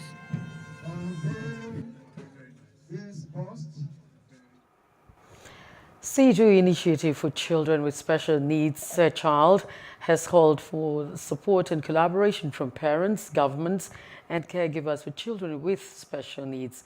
The president of the initiative, Kawan Andofia, who spoke with newsmen at the New Child Center in Abuja, said that the center would create more opportunities to enroll children who were on the waiting list and also provide them with sustained care and basic services needed. Cowan said even though cerebral palsy was not a disease and cannot be treated, it can be managed. Cerebral palsy is can we call it a little paralysis of the part of the brain. When a child is being conceived in the womb, we call it a fetus. When the fetus is in the womb, whichever thing the mother suffers that could result to damage in any part of the brain will result to cerebral palsy. It may also occur during delivery. We call it a perinatal, and a postnatal stages of problem. When we say pre, that is when the child is being conceived in the womb. Whichever drug that the mother takes that is not prescribed, or overdosage, or an illness that affects a mother while carrying that child in the womb can result to cerebral palsy. When we had these children, we had no places to take them to. There were no places where we could take them for care, and that's why we said start up this place. Specialists are very, very expensive, and so far this place is founded by individual funds, my husband and I, few other partners and friends. So we have two physiotherapists that do take physio services for these children for now. We are catering for cerebral palsy because that's what the condition my children were born with. That's what I was exposed to, and that's what I know, and that's what I'm handling. It's not enough recognition for children living with special needs in our society. It is downgraded, really. They're in a position where they do not receive adequate care, especially because they are children of special needs. Now, the implementation of the Disability Act involves, governments as the primary person with responsibility. Government has primary responsibility, and then individuals and groups also have a responsibility. An Ikeja Special Offences Court has reserved judgment until July 14th in the case of the embattled Nollywood actor Olanrewaju James, also known as Baba Ijesha, accused of allegedly defiling a 14-year-old minor. The charges were preferred against him by the Lagos State Directorate of Public Prosecution (DPP). Baba Ijesha, however, pleaded not guilty to all the counts.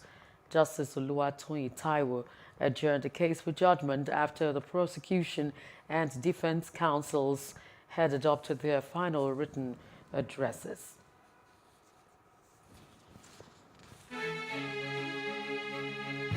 Still ahead, former president of Niger, Issoufou, appointed as mediator for Burkina Faso.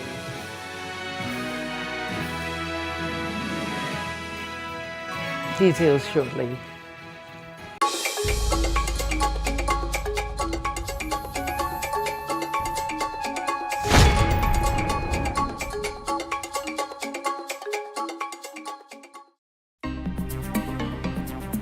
Life can be fun and rewarding, but it also comes with some risk. As in business, you win some, you lose some. And that's why you need to be wise in the choices you make. It's like placing a bet. Again, you need to be wise. Wise in choosing an innovative platform with the highest market options and highest odds ever. That's why Winners Golden Bet, the leader in online, in-shop, virtual, and live sports betting, gives you enhanced platforms that offer you the best chances of winning.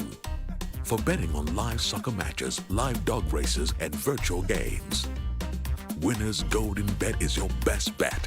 Instant payment of winnings guaranteed. Play online or in any of our numerous shops nearest to you.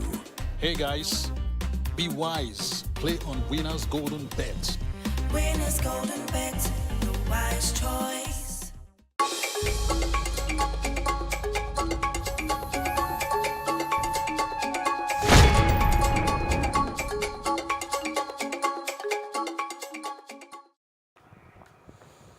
Welcome back. In other parts of Africa, former president of Niger, Mahamadou Issoufou, is now the new mediator for Burkina Faso. Issoufou was appointed at the end of the 6th extraordinary summit of ECOWAS held in Accra, the capital of Ghana.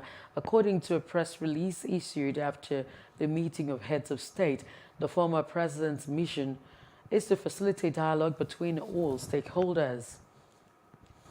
And in the aftermath of the ECOWAS summit held in Ghana, Mali's Minister of Foreign Affairs and Cooperation, Abdoulaye Diop, has deployed the heavy impact of sanctions on the population, but also for the entire region in a context of war in Ukraine, which impacts all the economies of the world.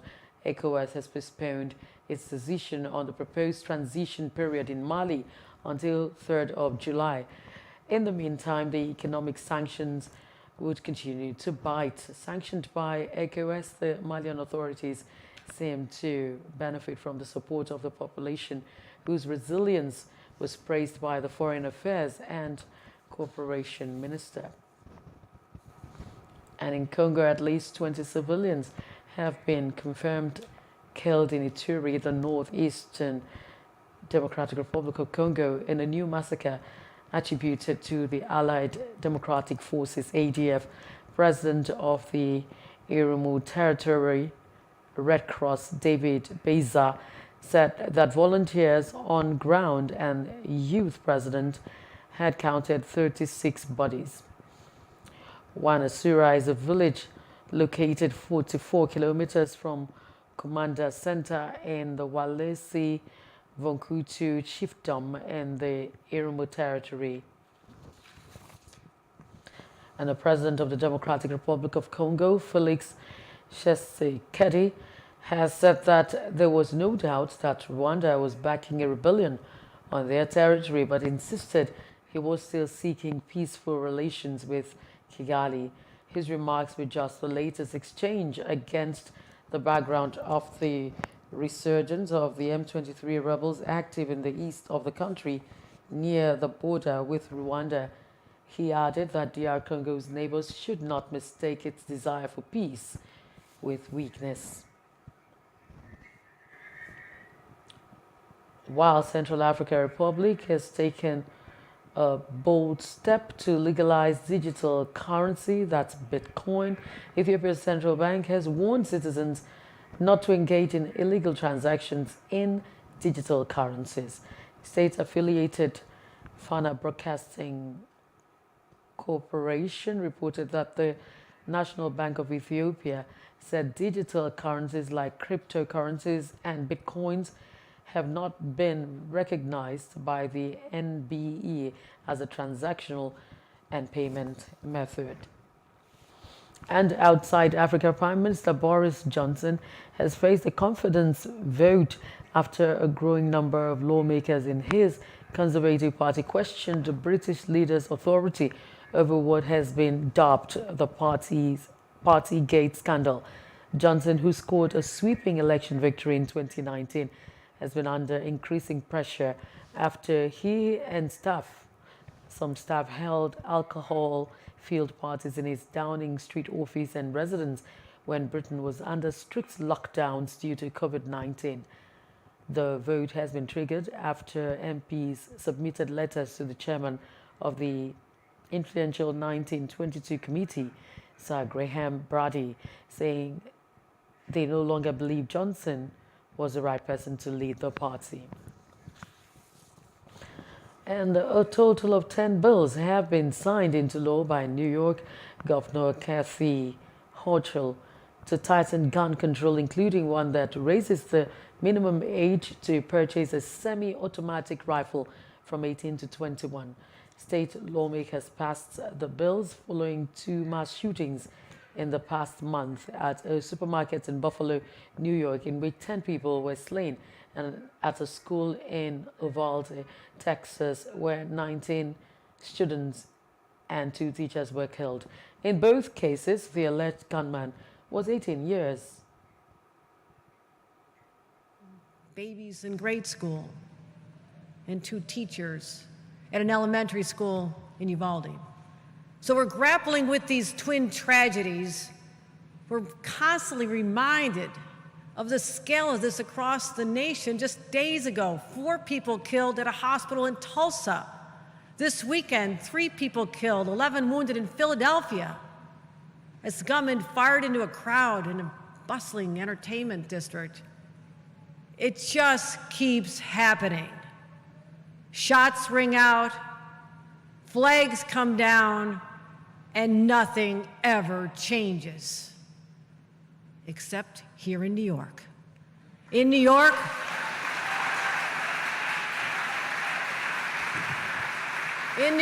we are taking bold, strong action. We're tightening the red flag laws to keep guns away from dangerous people. And we're raising the age of semi-automatic weapons so no 18-year-old can walk in on their birthday and walk out with an AR-15. Those days are over. Those days are over. We cycle through disbelief and grief and, yes, anger, only to be disappointed again and again and again when when members of a feckless, spineless, reckless party known as the G. 40 million commuters to benefit from the 15.6 billion Abidjan-Lagos highway, according to the federal government. That's in business news after this short break.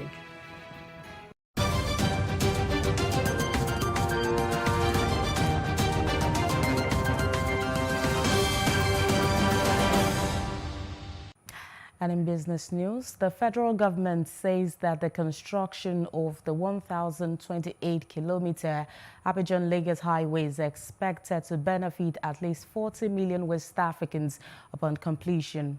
This is as the link bridge that connects Nigeria to Cameroon, which was largely funded by the African Development Bank, will be commissioned this month.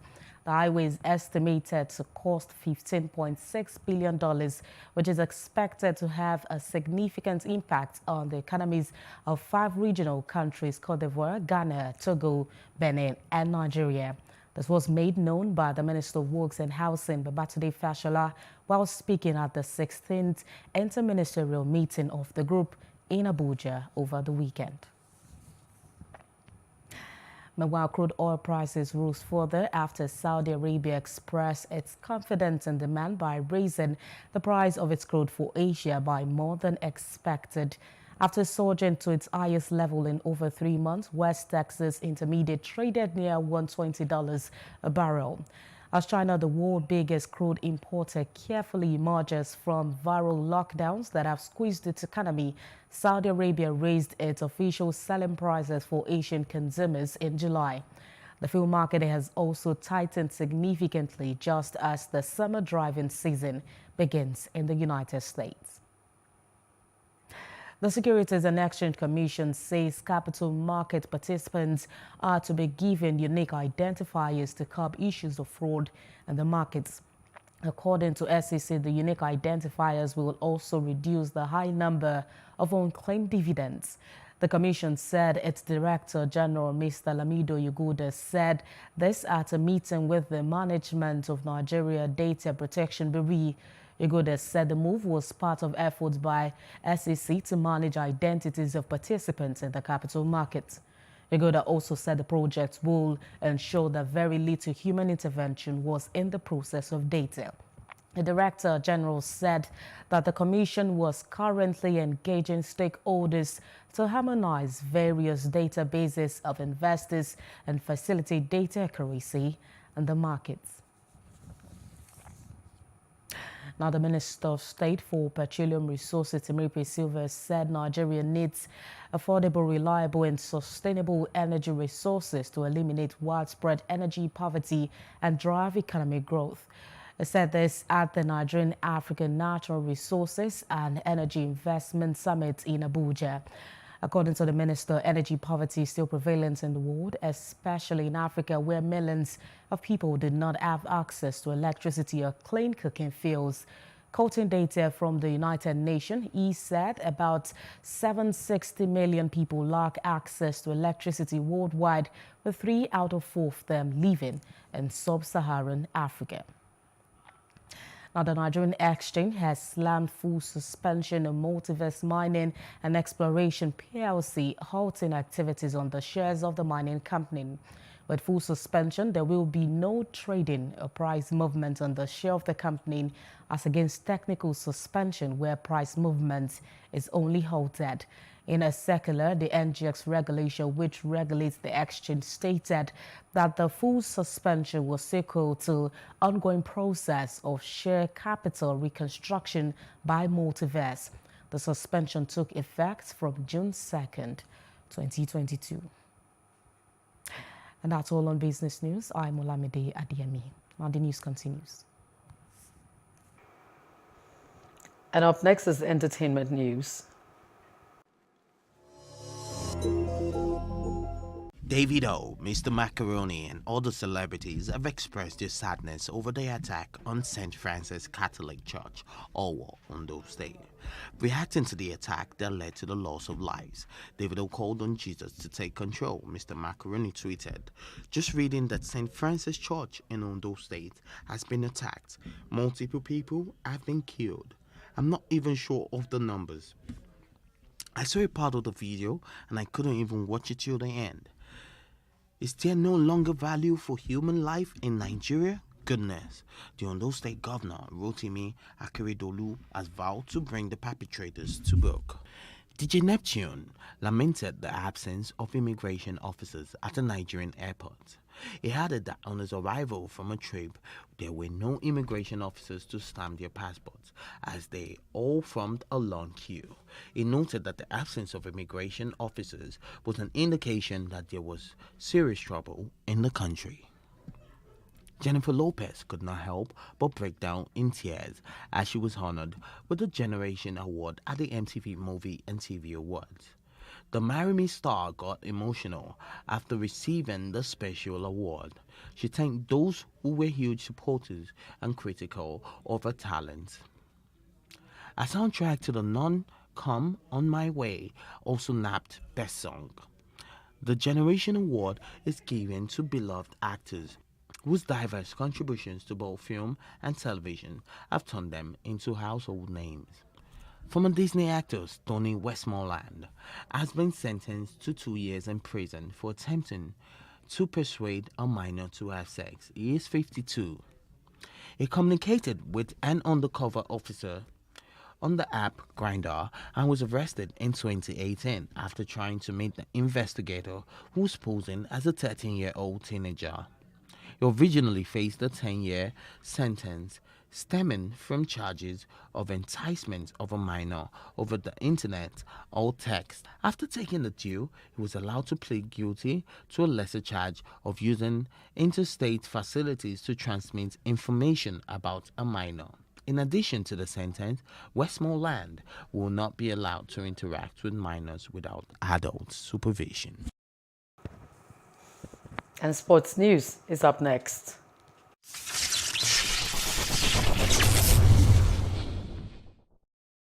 Hello and welcome to Sports News on Plus TV Africa. Sadio Mane shrugged off speculation over his future at Anfield at the weekend, scoring a hat-trick as Senegal kicked off its defense of the Africa Cup of Nations crown. Mane's time at Liverpool is in doubt after he suggested to reporters on Friday, June 3rd, that he might leave. He's been linked with a move to German champions Bayern Munich. Speaking before Saturday's June 4th 3-1 victory over Benin, Mane joked his decision might be based on the opinions of Senegalese fans on social media. Isn't it between 60 to 70% of Senegalese that want me to leave Liverpool? I will do what they want. We will see soon. We will see.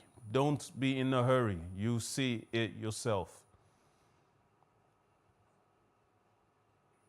The trial in Switzerland of former FIFA officials Sepp Blatter and Michel Platini on corruption charges over a $2 million payment that football's world body made to Platini is due to begin on Wednesday, June 8th. Prosecutors allege Blatter improperly arranged the payment to Platini, who captained France to victory in the 1984 European Championship, for consulting work. Blatter and Platini said the payment was for backdated salary. Blatter, who led FIFA for 17 years, resigned in 2015, followed by Platini as president of UEFA in 2016, shortly after stepping down from running for the FIFA presidency. Both were handed 6-year bans for ethics violations. The trial before the Swiss Federal Criminal Court is due to start on June 8th and last until June 22, the court said on its website. The court said Blatter and Platini are accused of having unlawfully obtained, to the detriment of FIFA, the payment of 2 million Swiss francs or $2.15 million and social security contributions worth around 229,000 francs for Platini. The Golden State Warriors were full of praise for Steph Curry after the point guard hit 29 points in a 107-88 blowout over the Boston Celtics in Game 2 of the NBA Finals.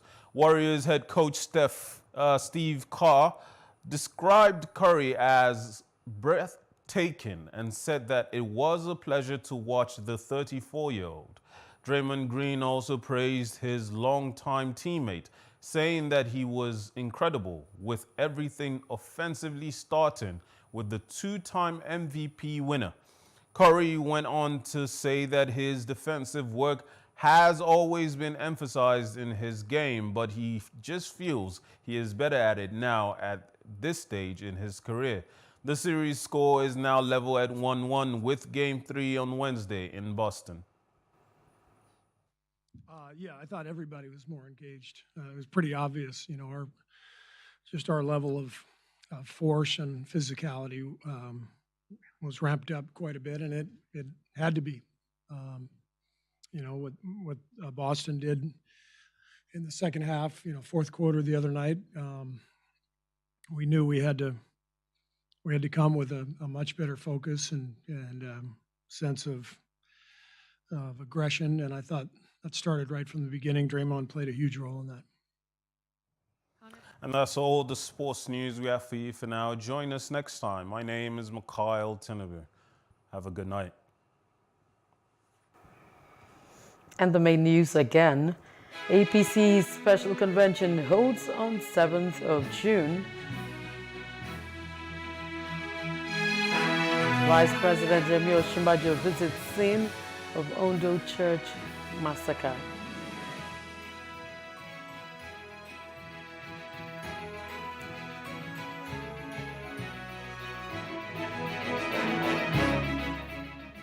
PM Johnson faced vote of confidence.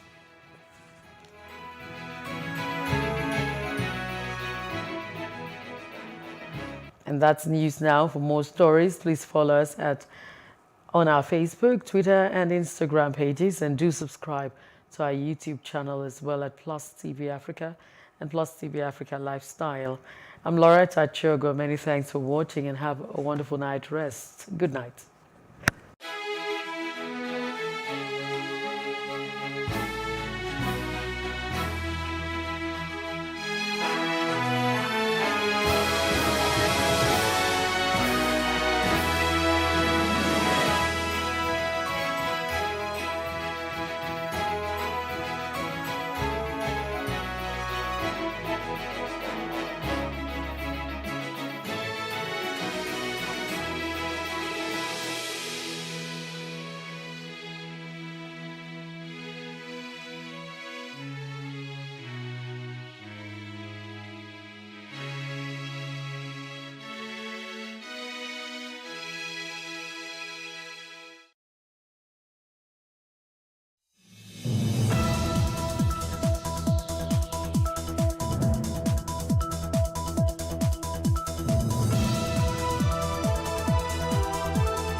Yes, y'all. Top of the Monday to you all, and I'm sure you had a great weekend. Of course, it's been amazing out here, even though it was a dark Sunday. Yes, of course, everybody knows what happened in Owo, Ondo State, and our condolences goes out to the family and friends of all the lives that were lost. And of course, I hope, the country does something about it. But you know how we do it on the show. We have intellectual conversations, dope narrations, analysis, and of course, dissection. I never do this alone. I always come with the gang. When I say gang, I mean